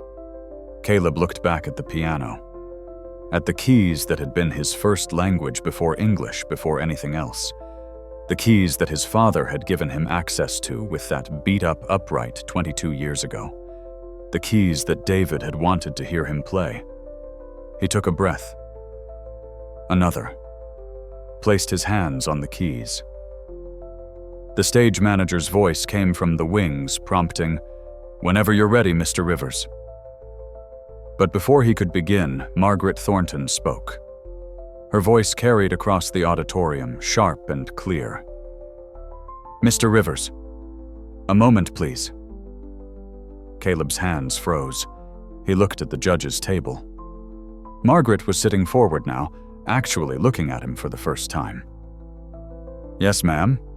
Your piece selection is quite ambitious. The Appassionata is one of Beethoven's most demanding sonatas. Are you certain this is what you'd like to perform today?" The subtext was clear. "You don't look like someone who can handle this. You don't look like you belong here. Maybe you should reconsider." Caleb felt heat rise in his face. Anger, maybe? Or shame? Or both? One of the other judges, a man in his 50s with graying temples, leaned over to Margaret and whispered something. Caleb caught fragments.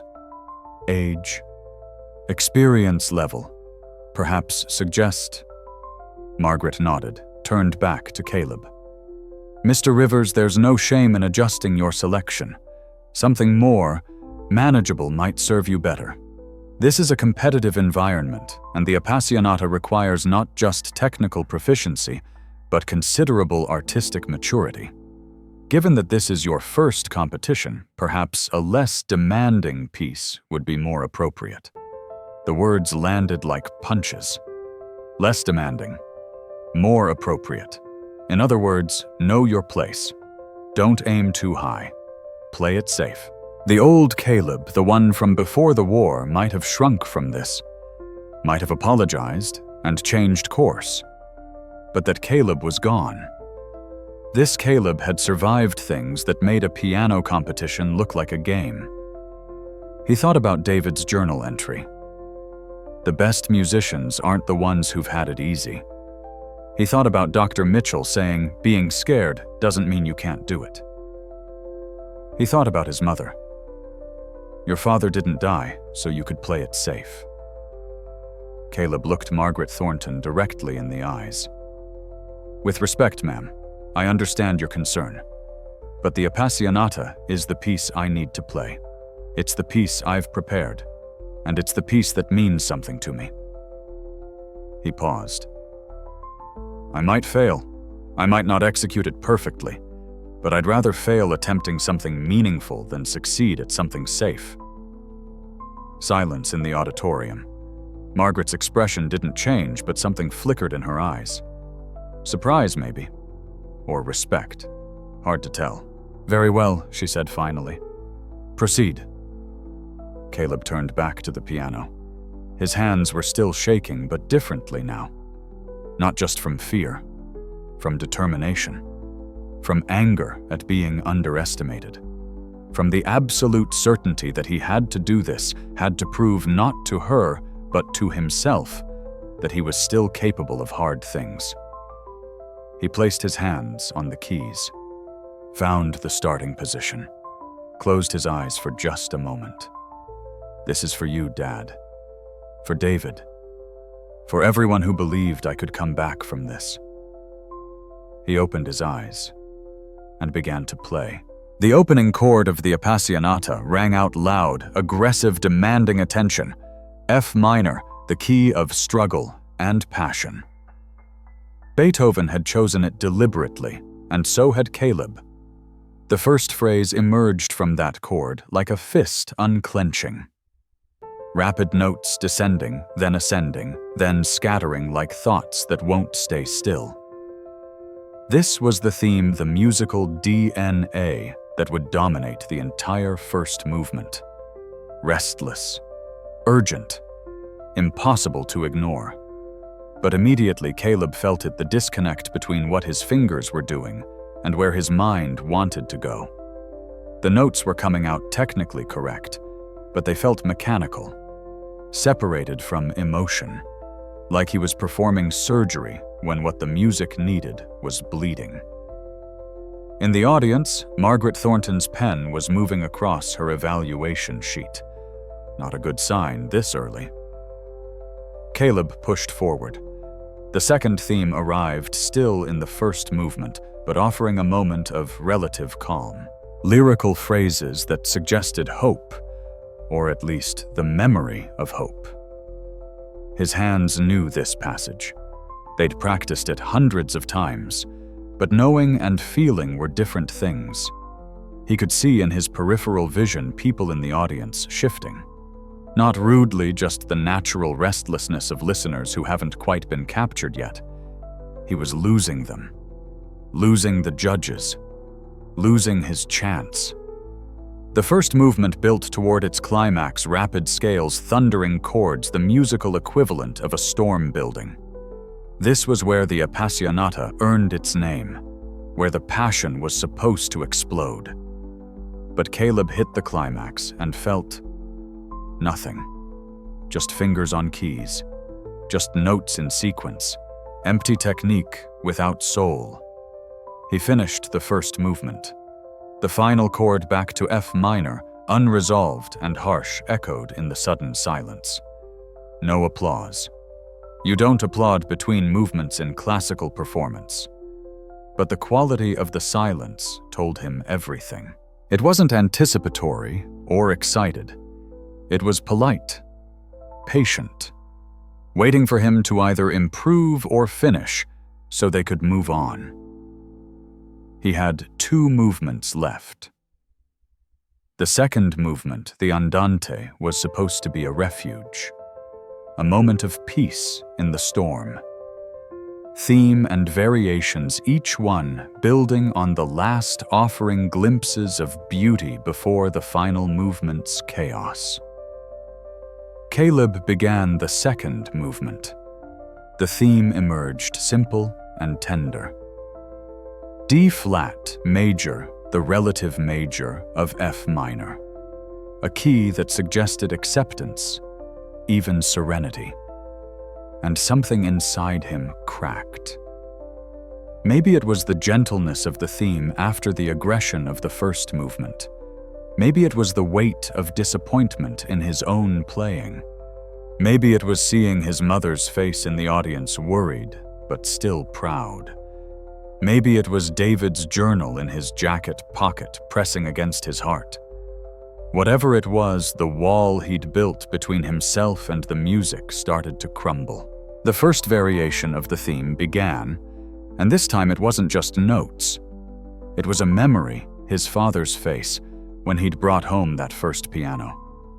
The joy in believing his son could have something beautiful. Second variation. Mrs. Chen's patient voice teaching him that technique without emotion was just noise. Third variation. The acceptance letter from Juilliard and the future that had felt so certain. Fourth variation. His father's funeral playing Chopin while his heart broke. The variations continued, each one more elaborate, more emotionally complex. And Caleb stopped trying to perform perfectly, stopped worrying about the judges, stopped thinking about technique, and started just feeling. His hands moved across the keys with increasing confidence. The notes began to breathe, to speak, to matter. In the audience, the restlessness stopped. People leaned forward. Margaret Thornton's pen paused mid-stroke. The second movement built to its own quiet climax, not loud like the first movement, but intense in its emotional depth.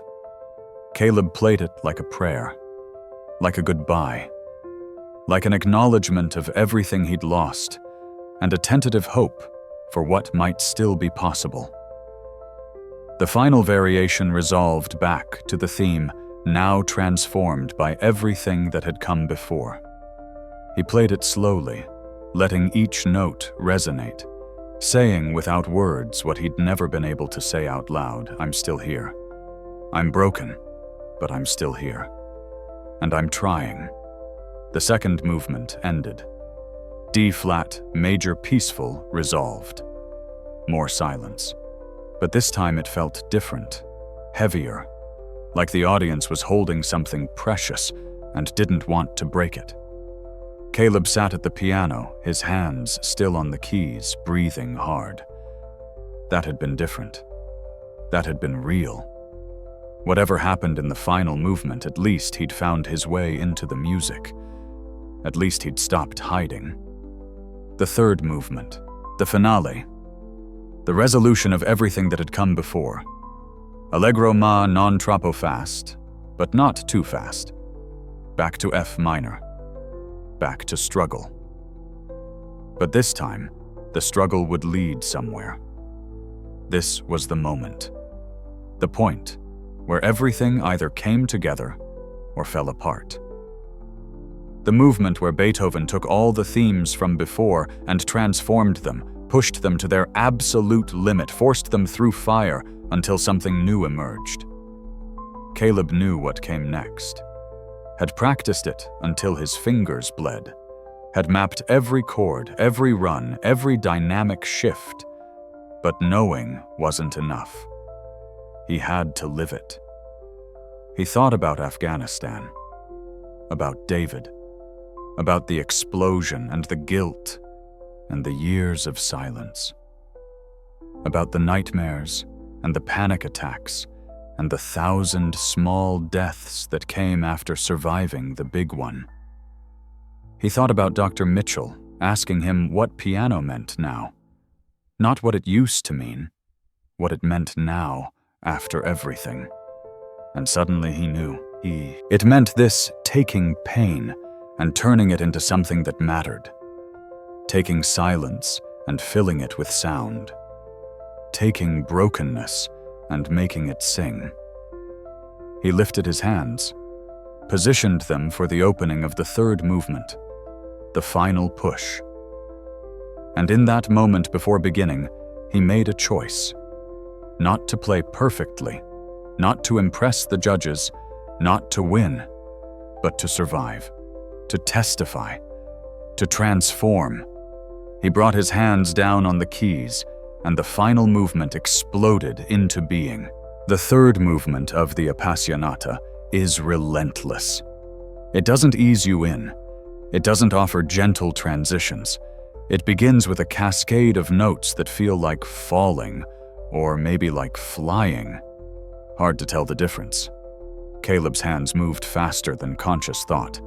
This was the section he'd feared most, the one that required not just technical precision, but physical endurance. 16-note runs that went on for measures, each one demanding absolute accuracy while maintaining the emotional intensity that made them meaningful. The opening theme, a variation of the first movement's idea, but now transformed, more urgent, more desperate, tumbled out of the piano. His left hand provided the foundation, steady eighth notes that grounded the chaos of the right hand's elaborations. But something had shifted. Ever since the second movement, something fundamental had changed in how Caleb approached the music. He wasn't trying to control it anymore, wasn't trying to impose perfection on it. He was letting it be messy, letting it be human, letting it be true. His fingers hit a wrong note, a B flat instead of B natural, in a competition that was a mistake, a mark against him. But he didn't stop, didn't flinch. Just kept going, let the wrong note be part of the story. Because life was full of wrong notes. War was nothing but wrong notes. And yet you kept going. You had to. The theme developed, grew more complex. Beethoven began throwing in rhythmic complications, syncopations that made you lose track of the beat accents in unexpected places, sudden dynamic shifts, from thunderous to whisper quiet in the span of a single measure. Caleb navigated it all, and somewhere in the middle of this section he stopped being Caleb the competitor and became Caleb the survivor telling his story. Each chord was a memory. Each run was a feeling he couldn't name. Each pause was a breath taken in the moment between danger and safety. He thought about the first time he'd tried to play after coming home, how the single note had destroyed him, how impossible it had seemed that he'd ever touch a piano again without falling apart. And here he was, not just touching it, commanding it, using it, making it serve his purposes instead of being controlled by his fear of it. The development section arrived, the part where Beethoven took all the themes and turned them inside out, explored every possible variation, pushed them to their breaking point. It was harmonically unstable, moving through key after key without resolution, creating tension that needed release but wouldn't find it for several more minutes. Caleb played it like a man navigating a minefield, careful but not timid, present to the danger but refusing to be paralyzed by it. His hands knew where to go. His body remembered how to move. And his heart, his broken, healing heart, knew what the music meant. In the audience, no one was moving. No one was checking their phones or reading programs or whispering to their neighbors. 300 people sat in absolute stillness, captured by what was happening on stage. Margaret Thornton had stopped writing. Her pen rested on the table, forgotten, while she leaned forward, listening with an intensity that suggested she was hearing something she hadn't expected. Something that challenged her assumptions about who could make meaningful music. The technical passages kept coming. Octave scales that demanded perfect evenness, chord progressions that required strength and control, melodic lines buried in the middle of complex textures that had to sing out while everything around them raged. Caleb delivered it all. Not perfectly, there were more mistakes, moments where fatigue made him less precise than the score demanded, but with increasing conviction, with a sense of purpose that transcended technical execution. Because this movement, he realized, was about more than just playing notes. It was about refusing to give up. It was about facing overwhelming odds and choosing to continue anyway. It was about taking everything that had tried to destroy you and saying you failed. I'm still here. I'm still making something beautiful. The recapitulation arrived where the opening themes returned, transformed by everything that had happened in the development. They were recognizable, but different. Aged. Wiser. More nuanced. Just like him. Caleb played the return of the main theme with a ferocity that surprised even himself. His whole body was engaged now, leaning into the fortissimo passages, pulling back for the piano moments, breathing with the music like it was a living thing. Sweat dripped down his face. His shoulders ached. His fingers were starting to cramp from the unrelenting technical demands. But he didn't care. Pain was just sensation. Fatigue was just information. Neither could stop him now, because he was no longer playing for the competition. He was playing for David, for his father. For every veteran who'd come home broken and been told to just be grateful they survived. For everyone who'd lost something irreplaceable and had to figure out how to keep living anyway. He was playing for the part of himself that had wanted to quit. That had believed he was too damaged to ever create beauty again, that had accepted silence as his permanent condition. He was playing to prove that part of himself wrong. The first section of the finale built toward a climax.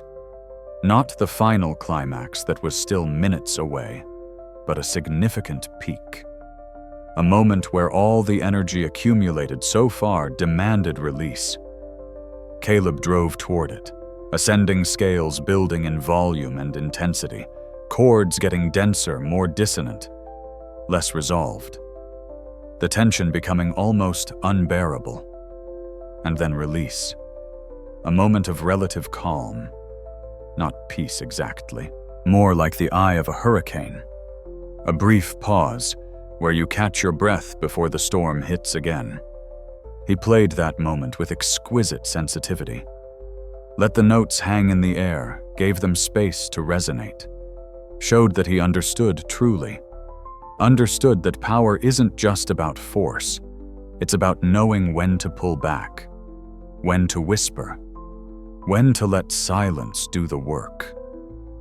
In that moment of quiet, he heard it someone in the audience breathing heavily, almost a sob. He didn't look up to see who. Didn't want to break the spell. But knowing that his playing had reached someone, had actually moved them, gave him strength for what came next. Because what came next was the hardest part. The section where Beethoven demanded everything, where there was no room for weakness, no space for doubt, where you either delivered or you failed in front of everyone.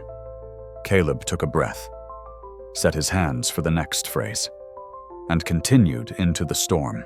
The middle section of the finale was where the Appassionata earned its reputation as one of the most demanding pieces in the piano repertoire. It wasn't just that the notes were fast or complex, though they were both. It was that they required complete integration of mind, body, and emotion. Any weakness in any area, and the entire structure collapsed. Caleb launched into it. Rapid arpeggios spanning multiple octaves. Each one had to be perfectly even, perfectly placed, perfectly voiced, so that the melody notes rang out above the texture. His hands moved independently, the right hand spinning out elaborate decorations, while the left maintained the harmonic foundation. This was the section that had broken him repeatedly in practice. The section where his hands would cramp, where his mind would lose track of where he was, where the panic would set in, and he'd have to stop, breathe, start over. But now in performance, with 300 people watching, with his mother and sister in the audience, with David's journal against his heart, now somehow it flowed. Not easily. God, not easily. Every measure was a fight. Every phrase required complete focus. But it flowed because he'd stopped fighting against himself. Stopped trying to be someone he wasn't. Stopped pretending that war hadn't changed him. He let the war into the music. The harsh dissonances, those were explosions. The sudden dynamic shifts, those were moments of terror punctuating long stretches of numbness. The relentless forward momentum that was survival mode when stopping meant dying, so you just kept moving. His hands flew across the keys. The arpeggios gave way to scales, which gave way to chord progressions, which gave way to a fugal section where multiple melodic lines wove together in increasingly complex counterpoint. Beethoven had been systematic in his torture. Every technical challenge possible crammed into 10 minutes of music, and Caleb met them all. Not perfectly. There were smudges, moments where notes blurred together, places where fatigue made him less precise than the score demanded. But with absolute commitment. With the kind of presence that said, this matters. This is my life in sound. This is everything I've survived, and everything I'm still becoming. The music built and built each section more intense than the last. And then, without warning, Beethoven did something cruel. He inserted a moment of false resolution. A place where the harmonic tension relaxed, where the rhythmic drive slowed, where it seemed like maybe finally there might be peace. Caleb played that moment with heartbreaking tenderness. Let himself believe for just a few measures that peace was possible, that the struggle could end, that resolution could come. And then, as Beethoven intended, the storm returned. Worse than before, more violent, more chaotic, because that's how trauma works. Just when you think you've made it through, just when you start to believe you might be okay, it comes back and reminds you that some things don't heal cleanly. The return of the storm coincided with Caleb's own internal crisis. His hands were cramping now, the muscles in his forearms burning from the sustained tension. His back hurt from maintaining posture. His head was pounding from concentration. And underneath all the physical discomfort, the emotional toll was mounting. Playing this piece meant reliving everything. Every loss, every failure, every moment of helplessness. For a split second, just a fraction of a beat, he almost stopped, almost gave up, almost let the weight of it all be too much. But then he remembered something Dr. Mitchell had said months ago. You don't have to be strong enough to carry it all at once. You just have to be strong enough for the next note, and then the next, and then the next. So that's what he did. He focused on the next note. Just one, then one more, then one more after that, breaking the impossible task into manageable pieces, surviving one moment at a time. The music thundered on, fortissimo passages that made the piano ring like a bell, pianissimo moments that required absolute control even as his muscles screamed for rest, technical fireworks that demanded precision while exhaustion crept in.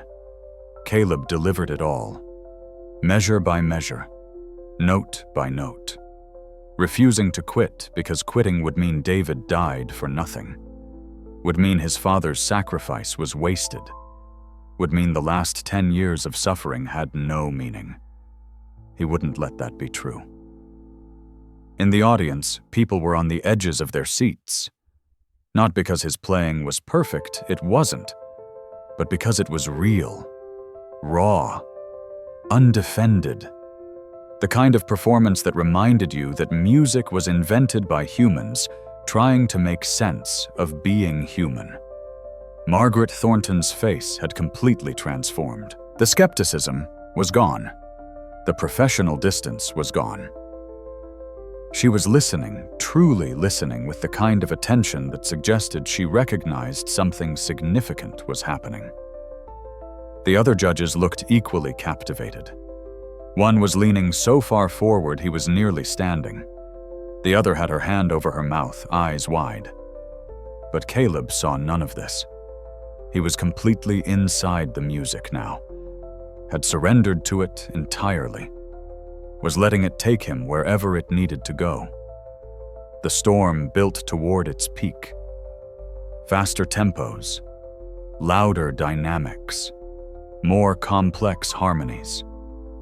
Everything accelerating toward the moment where it would either resolve or collapse entirely. Caleb felt his fingers starting to slip, felt his concentration wavering, felt the panic beginning to rise, the familiar sensation of control slipping away, of being back in Afghanistan, where nothing you did mattered because chaos was in charge. But he didn't let the panic take over.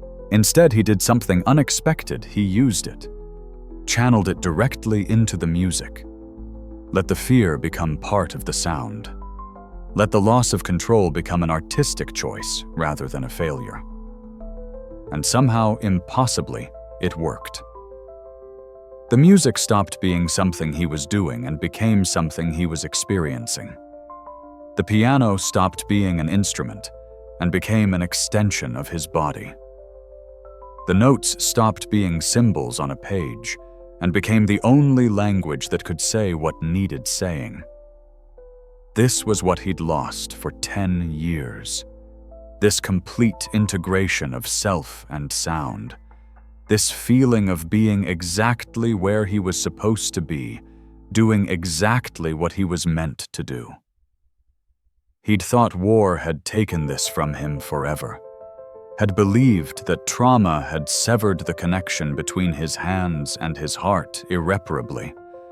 But here now, in the middle of Beethoven's most demanding music, he discovered he'd been wrong.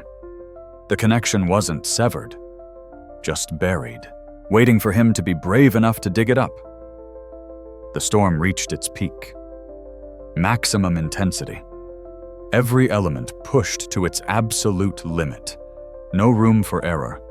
No possibility of retreat.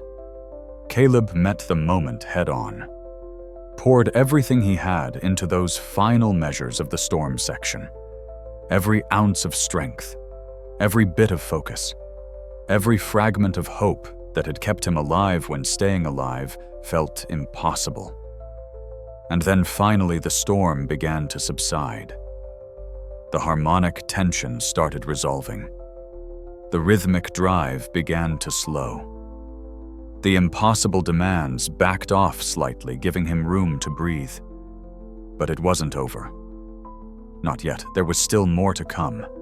The final resolution, the ultimate statement, the moment where Beethoven took everything that had come before and transformed it into something transcendent. Caleb had maybe 2 minutes of music left. 2 minutes to finish what he'd started. 2 minutes to prove to himself and everyone watching that he was still capable of extraordinary things. 2 minutes to keep his promise to David. He set himself for the final section. His hands were shaking from fatigue now, not fear. His arms ached. His back was screaming. But none of that mattered, because he was going to finish, was going to see this through, was going to play every last note no matter what it cost. He took a breath and began the final approach. The final section of the Appassionata is where Beethoven revealed his genius. After all the storm and struggle, after pushing the pianist to their absolute limits, he offered something unexpected. Not peace exactly, but acceptance. Resolution that acknowledged the pain instead of denying it. Caleb began this section with a new energy. The music was still fast, still technically demanding, but the character had shifted. Instead of fighting against something, he was now building toward something. The difference was subtle, but profound. The theme from the beginning returned, but transformed. What had been a cry of anguish was now a statement of determination. What had been chaos was now purpose. Same notes, different meaning. His hands moved across the keys with increasing confidence. The cramping had passed, or maybe he'd just accepted it as part of the experience. The fatigue was still there, but it had become fuel rather than obstacle. Every ounce of exhaustion was proof that he was giving everything, holding nothing back. This was what David had wanted to hear. Not perfection, not technical mastery, but honesty. Complete, undefended honesty about what it meant to survive when others hadn't. About guilt and grief and the strange miracle of still being alive. Caleb played a descending passage that felt like letting go. Not giving up, letting go. The difference mattered. Giving up meant defeat. Letting go meant accepting that some things couldn't be changed, some people couldn't be saved. Some losses had to be carried forever. His father was dead. That wouldn't change. David was dead. That wouldn't change. His original dreams were gone. That wouldn't change. But he was still here. That mattered. That had to matter. The music surged forward. Beethoven began gathering all the threads he'd introduced throughout the entire sonata, themes from the first movement, harmonies from the second, rhythms from the third, and weaving them together into something unified. Showing that all the separate struggles were actually parts of one larger journey. Caleb felt tears on his face. Didn't know when they'd started. Didn't care. He was past caring about appearing composed, past caring about what the judges thought, past caring about winning. He was just playing, just being present, just letting the music say what words never could. In the audience, his mother was crying openly. Nina had her hand over her mouth, eyes glistening. Even people who'd come just to support their own competitors were transfixed. Because this wasn't a performance anymore. It was a testimony, a confession, a prayer. The technical demands remained intense. Octave leaps that required precision, chord progressions that demanded strength, ornamental passages that needed delicacy. But Caleb had found a zone where difficulty became irrelevant, where the challenge was simply part of the statement. Yes, this is hard.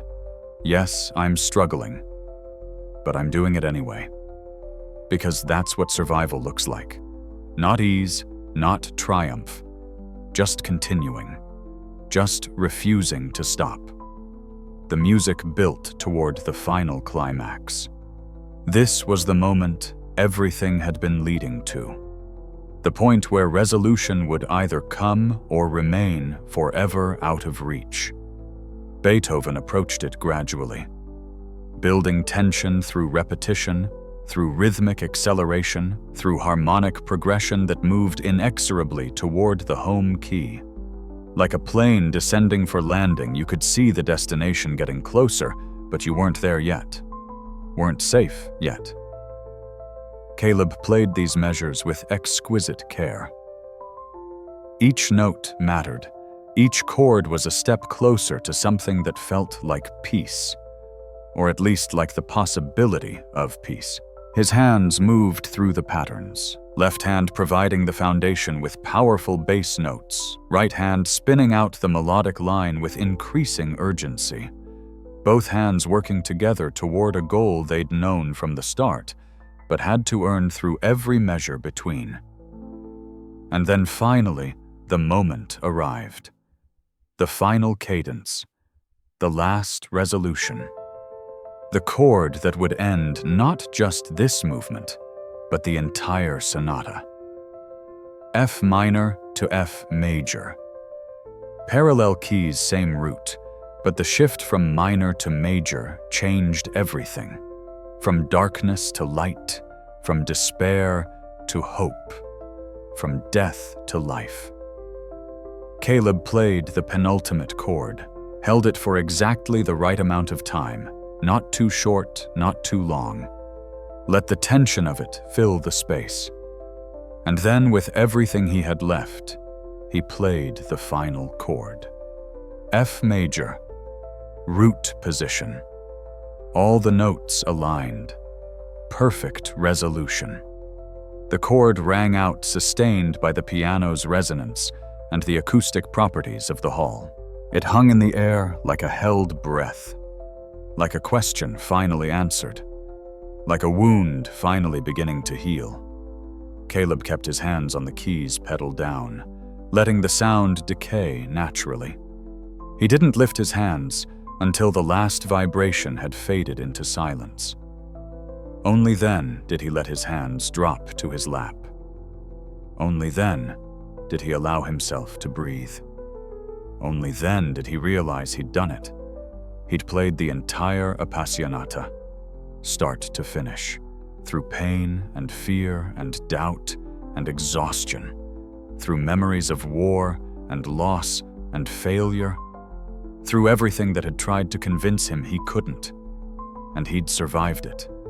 More than survived, he'd transformed it, had taken all that suffering and turned it into something that mattered.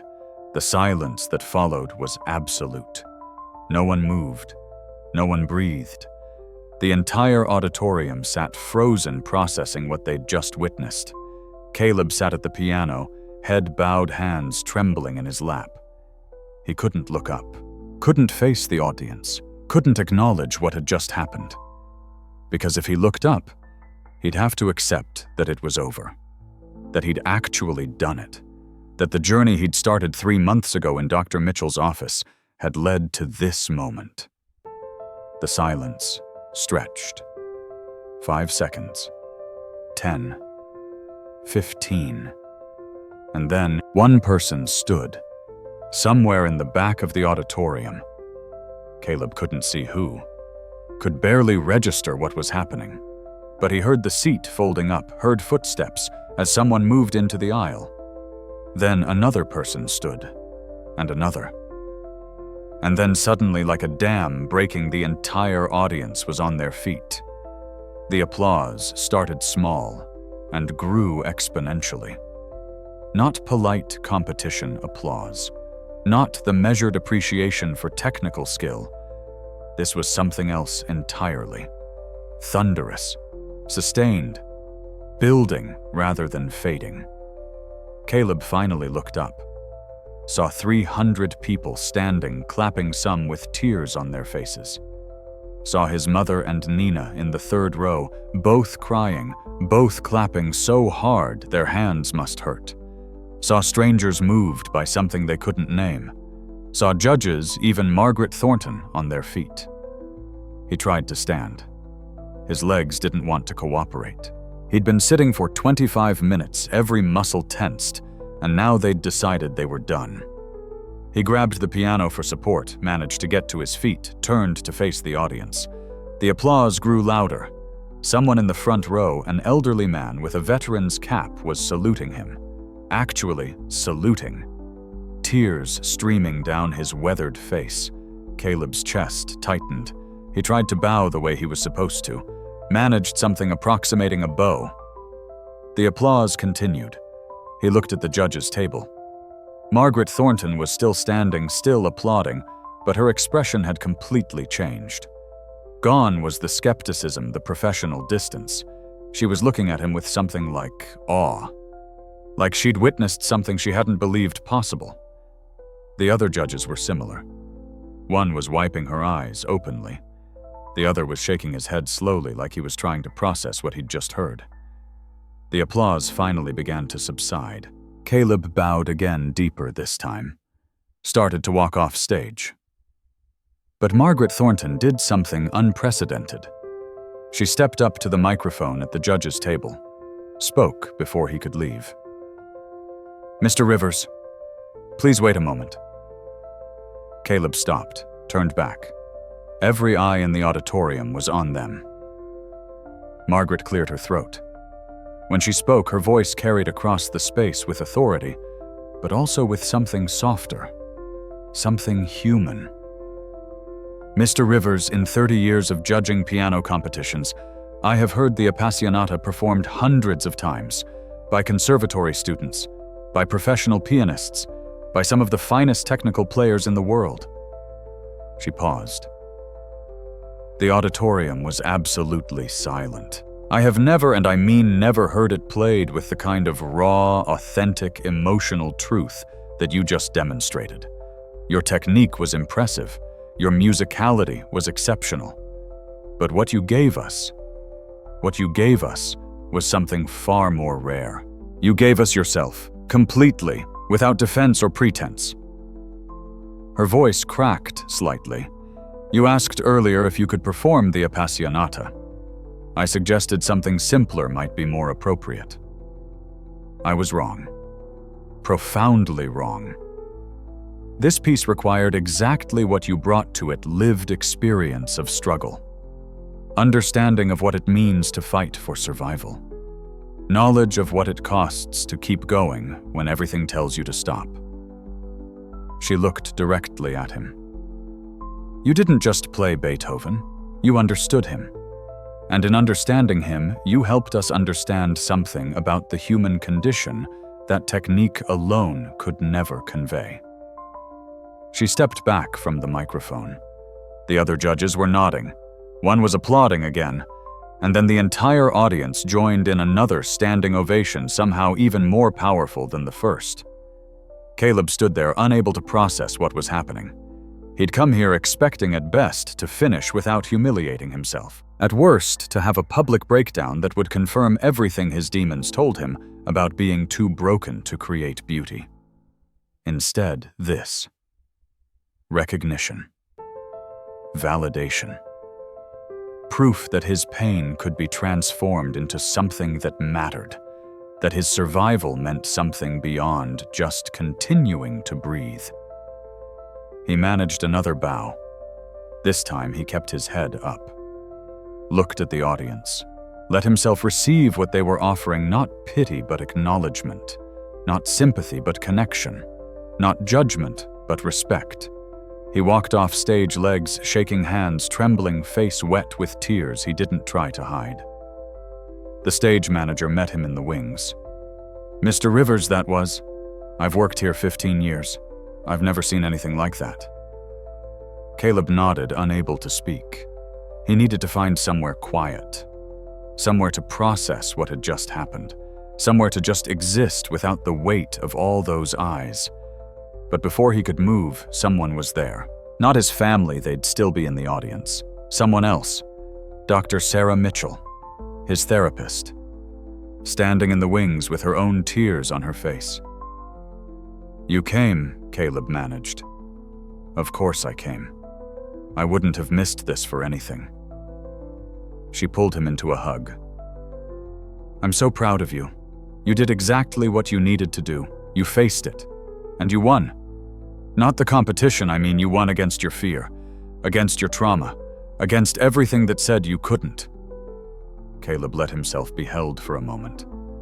Let himself be weak after being strong.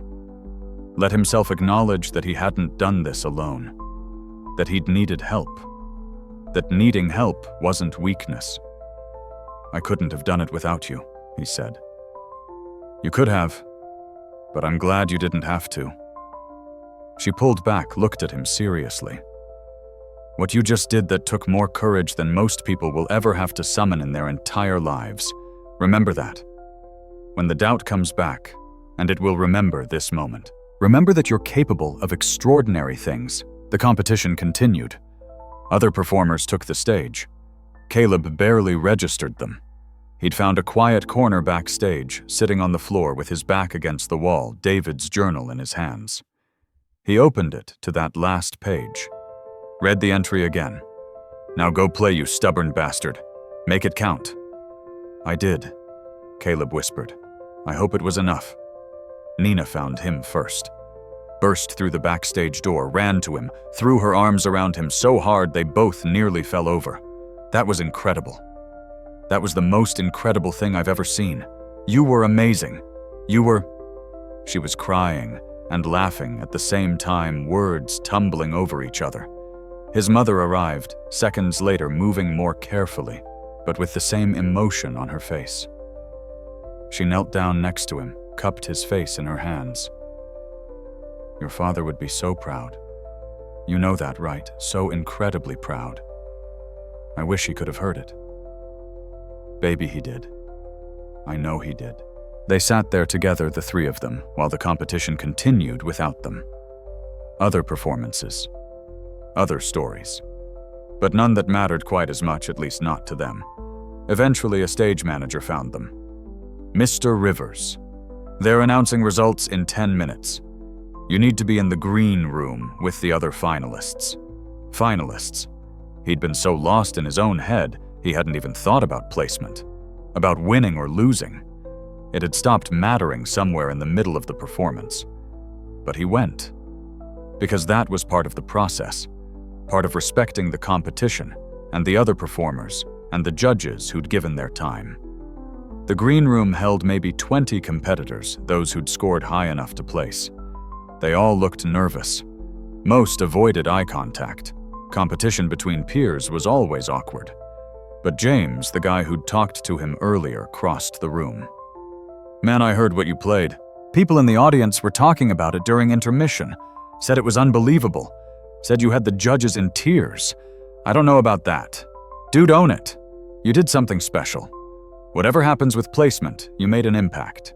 The announcement ceremony was formal.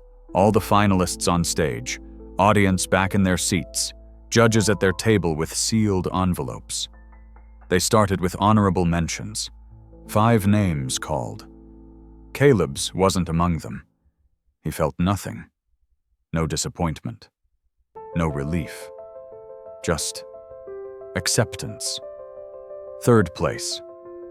A young woman who'd played Rachmaninoff beautifully. She cried when her name was called. Accepted a certificate and a small scholarship. Deserved it. Second place. A man in his 30s who'd performed Liszt with incredible technical precision. The kind of playing that made you wonder how human fingers could move that fast. He looked pleased, but not surprised. Then Margaret Thornton stood to announce first place. She looked at the envelope in her hand, looked at the audience, looked at the finalists on stage. The decision for first place was unanimous. When all three judges independently ranked the same performance as number one, you know you've witnessed something exceptional. She paused. This year's first place winner, along with a full scholarship to attend the Midwest Conservatory, is Caleb Rivers.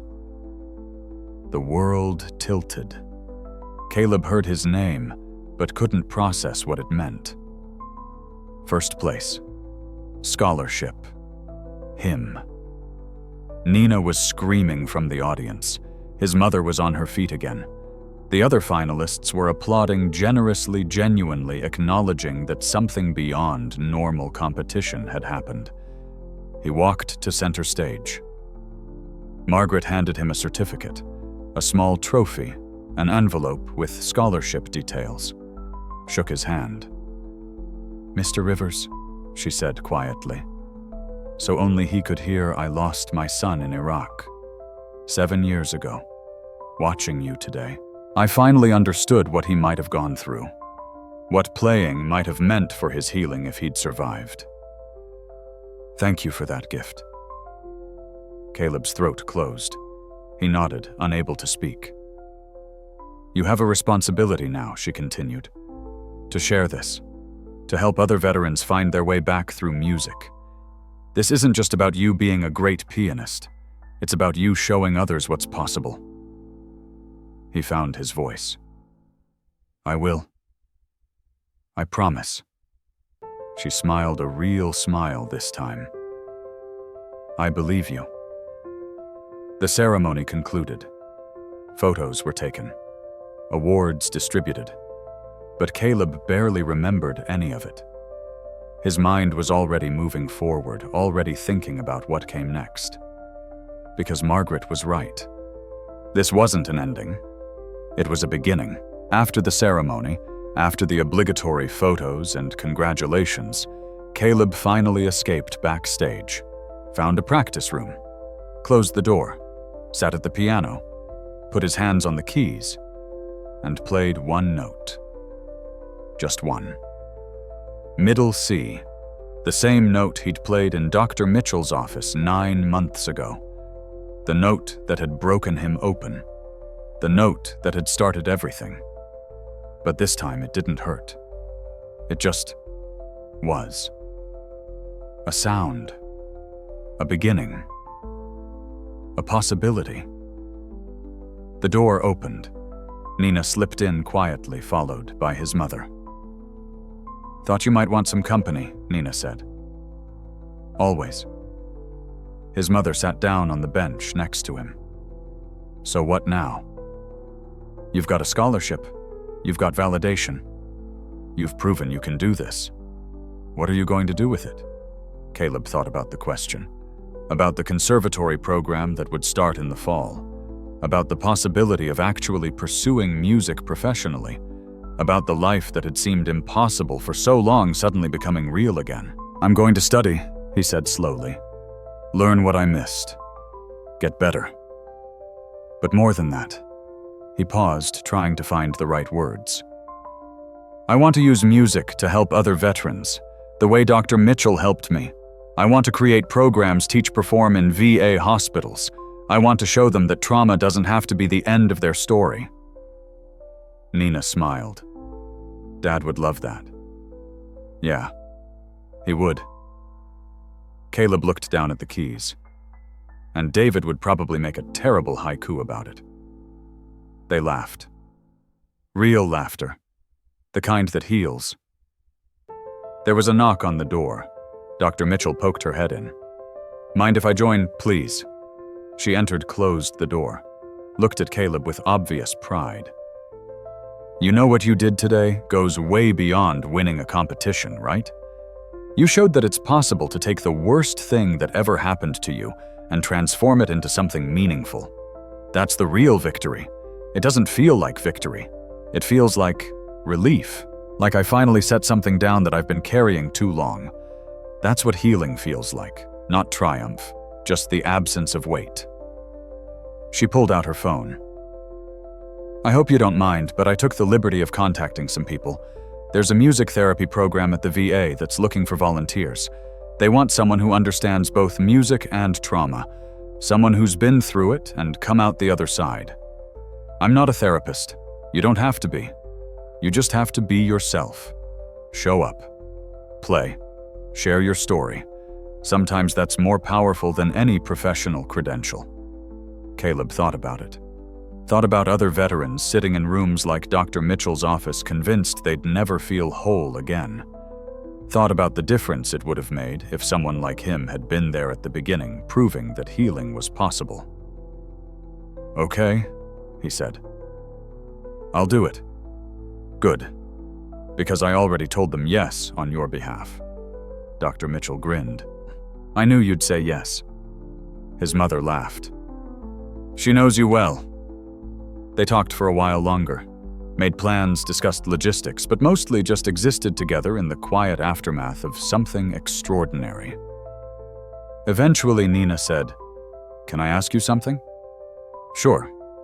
When you were playing today, what were you thinking about? What made it so real? Caleb considered the question. I was thinking about all the times I wanted to quit. All the moments when it seemed impossible. And I was thinking about everyone who believed I could do it, even when I didn't believe it myself. Dad, David, you, Mom, Dr. Mitchell. All of you kept me going when I wanted to stop. So in a way, that performance wasn't just me. It was all of us. Nina's eyes filled with tears. I like that we were all playing together. We were, and we still are. His mother stood up. Come on, let's go home. You need rest. Tomorrow is for celebrating. But tonight is for acknowledging what you've accomplished and letting yourself feel it. They gathered their things, prepared to leave. But before they did, Caleb turned back to the piano, played one more thing. Debussy, Clair de Lune, his father's favorite, the piece that sounded like moonlight. He played it simply quietly, without any need to impress or prove anything, just playing for the sake of playing, for the joy of sound, for the memory of a man who'd believed in him unconditionally. When he finished, they stood in silence for a moment. Perfect, his mother whispered. And it was. The next morning, Caleb woke to his phone buzzing. Text messages. Dozens of them. From numbers he didn't recognize. From people he hadn't spoken to in years. He scrolled through them. Most were congratulations. Some were from old army buddies who'd somehow heard about the competition. Some were from people who'd been in the audience. Some were from strangers who'd seen a video someone had posted online. Wait. Video. He opened his browser, searched his name. And there it was. His performance from yesterday, filmed by someone in the audience, uploaded to YouTube with the title, Veterans' Emotional Piano Performance Brings Judges to Tears. It had already been viewed 200,000 times in less than 24 hours. The comments were overwhelming. This is what real music sounds like, not technical perfection, truth. I'm a veteran with PTSD. This made me cry. Thank you for showing us we're not broken. I don't even like classical music, but I watched this whole thing. Incredible. The way the judges stood up, you know something special happened. There were hundreds more, thousands. People from all over sharing their own stories of trauma and healing. Veterans thanking him. Music lovers praising his artistry.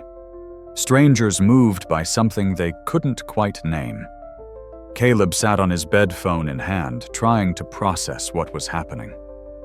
He'd played for himself, for David, for his family. He hadn't thought about it reaching anyone else, but it had. Was reaching people right now, crossing the internet at the speed of connection, touching lives he'd never know about. His phone rang. An actual call, not a text. Unknown number. He almost didn't answer, but something made him pick up. "Hello, Mr. Rivers. This is Andrea Chen from the Chicago Tribune. I'd love to do a feature story on you and your performance. The combination of your military service, PTSD, and your return to music through competition, it's a powerful narrative. Would you be willing to talk? I don't know. I need to think about it. Of course. No pressure. But I think your story could help a lot of people. Here's my number. Call me if you decide you're interested." After she hung up, the phone rang again. And again. News outlets, music publications, even a producer from a local TV station wanting to do a segment. His mother knocked on his door. "You okay? Your phone's been going crazy. People want to interview me. About yesterday. About everything." She sat down next to him.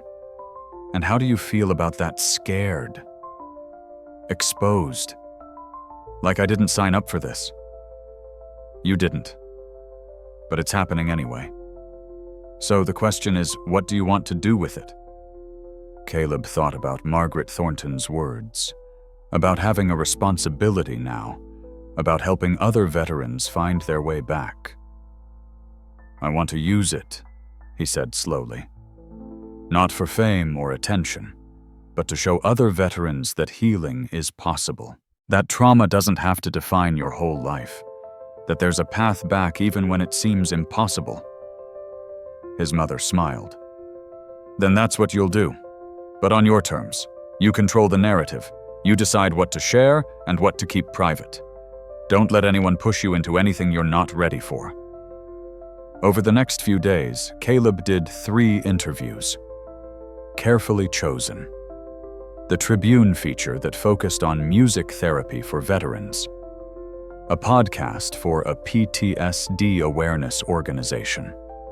A segment for a local news station that highlighted the VA's music programs. In each interview, he was honest. About Afghanistan, about David, about the years of struggle, about Dr. Mitchell and his family, and the slow, painful process of healing.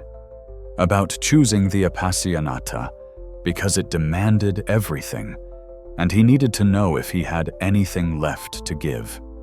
The response was immediate and overwhelming. The VA music therapy program got 36 new volunteer applications in a week. Veterans organizations reached out wanting to create similar programs. Music schools contacted him about developing curriculum for teaching trauma survivors. And veterans started reaching out directly. Emails, social media messages, letters sent to the conservatory, all saying the same thing: "I thought I was alone. Thank you for showing me I'm not."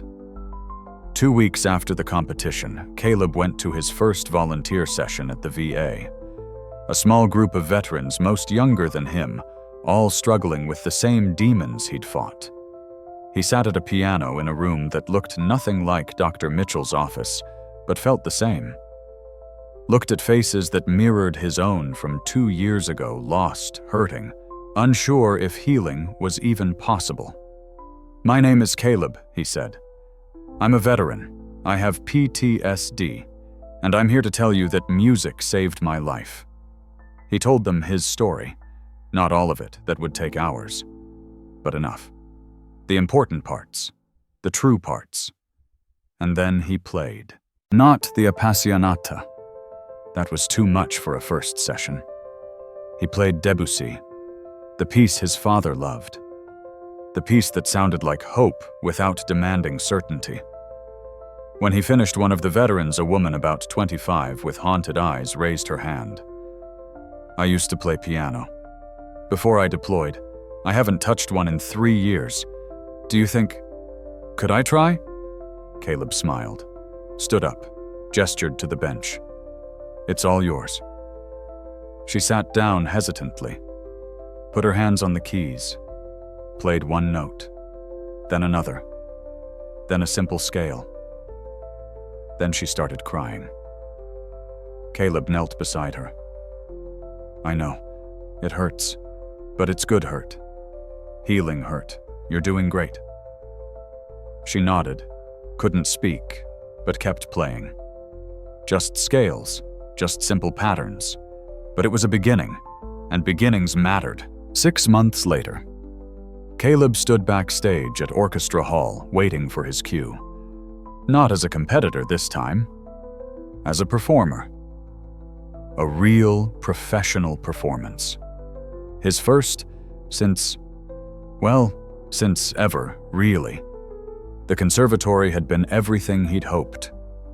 Challenging, inspiring, sometimes overwhelming. But he was learning, growing, becoming the musician he'd always had the potential to be. More importantly, he was helping others do the same.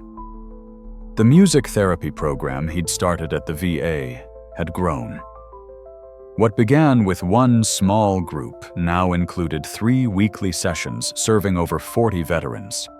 Some of them were learning instruments for the first time. Others like him were finding their way back to music they'd loved before trauma intervened.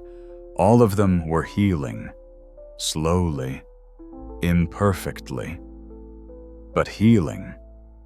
Tonight's performance was a fundraiser for the program. The money raised would go toward instruments, sheet music, professional therapy support, toward giving more veterans the chance to find what he'd found a way to transform pain into beauty.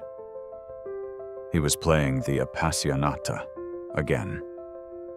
Had been nervous about that decision, worried it would trigger the same panic, the same flashbacks.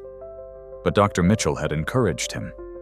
"You need to prove to yourself that you own this piece now, that it's yours, not your traumas. Play it again and show yourself how far you've come." So he'd agreed. His mother and Nina were in the audience, front row center. Dr. Mitchell was there too. And scattered throughout the hall were veterans from his therapy sessions, people who'd found hope in his story, journalists who'd helped spread the message that healing was possible. The stage manager appeared. "You're on in 2 minutes." Caleb nodded, checked his jacket pocket. David's journal was there. Always there.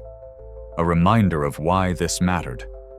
He walked toward the stage entrance, paused at the edge of the wings, looked out at the empty space that would soon hold him and a piano and all the weight of expectation. But he wasn't afraid. Not like before, because he'd already proven what he needed to prove. This performance wasn't about validation. It was about sharing, about showing others what was possible, about honoring everyone who'd helped him get here. The announcer's voice. "Please welcome pianist Caleb Rivers performing Beethoven's Piano Sonata No. 23, the Appassionata." Caleb walked on stage. The applause was warm, welcoming. He bowed to the audience, sat at the piano, adjusted the bench, placed his hands on the keys. And before he began, he did something he'd never done in performance before. He spoke. "6 months ago, I played this piece for the first time in 10 years. I was terrified, convinced I would fail, certain that trauma had taken music from me permanently." He paused. "I was wrong. Music wasn't gone. It was just waiting for me to be brave enough to claim it again." He looked at the audience. "This performance is dedicated to every veteran who thinks they're too broken to heal, to everyone who's lost something precious and can't imagine finding it again, to my father who believed in the power of beauty even in the hardest places, and to my friend David, who didn't make it home, but whose voice still tells me to keep playing. He turned back to the piano. This is for all of us who survived, and for all those who didn't. He began to play. The opening chord rang out F minor, fierce and uncompromising. But this time Caleb heard it differently. Not as a cry of anguish, but as a declaration. I'm here. I survived. And I have something to say. The music unfolded. The same notes he'd played 6 months ago. The same technical challenges. The same emotional depth. But different. Because he was different. Stronger. Wiser. More certain of his purpose. As he played, he thought about the journey. From the kid who'd first touched a piano at age 6 to the soldier who'd thought music was dead forever to the man who'd found his way back hooked by painful note. The journey wasn't over. Might never be over. Trauma didn't have an expiration date. PTSD didn't just disappear because you had one good performance. But healing was possible. Growth was possible. Joy was possible. Even after, especially after surviving the unsurvivable. The music built toward the final resolution. The moment where F minor transformed into F major, where darkness gave way to light, where struggle became peace. Caleb played the final chord. Let it ring. Let it fill the space. Let it stand as proof that beautiful things could emerge from broken places. The silence that followed was sacred. And then applause.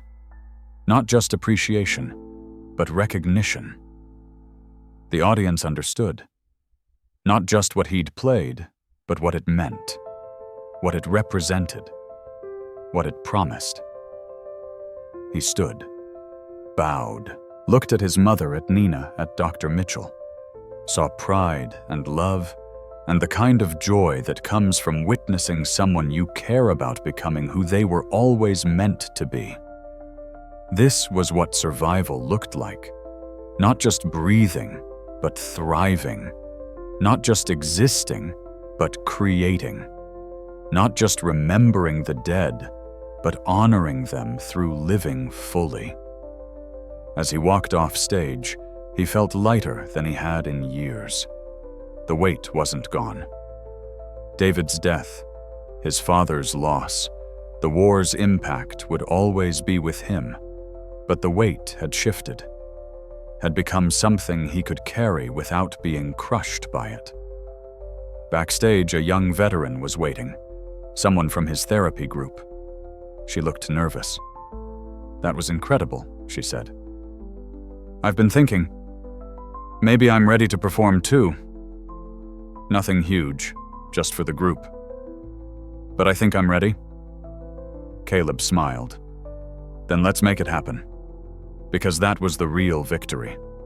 Not his own healing, though that mattered, but helping others find their own path back, showing them it was possible, being the proof that trauma didn't have to be the end of the story. Music had saved him. Now he'd spend the rest of his life helping it save others.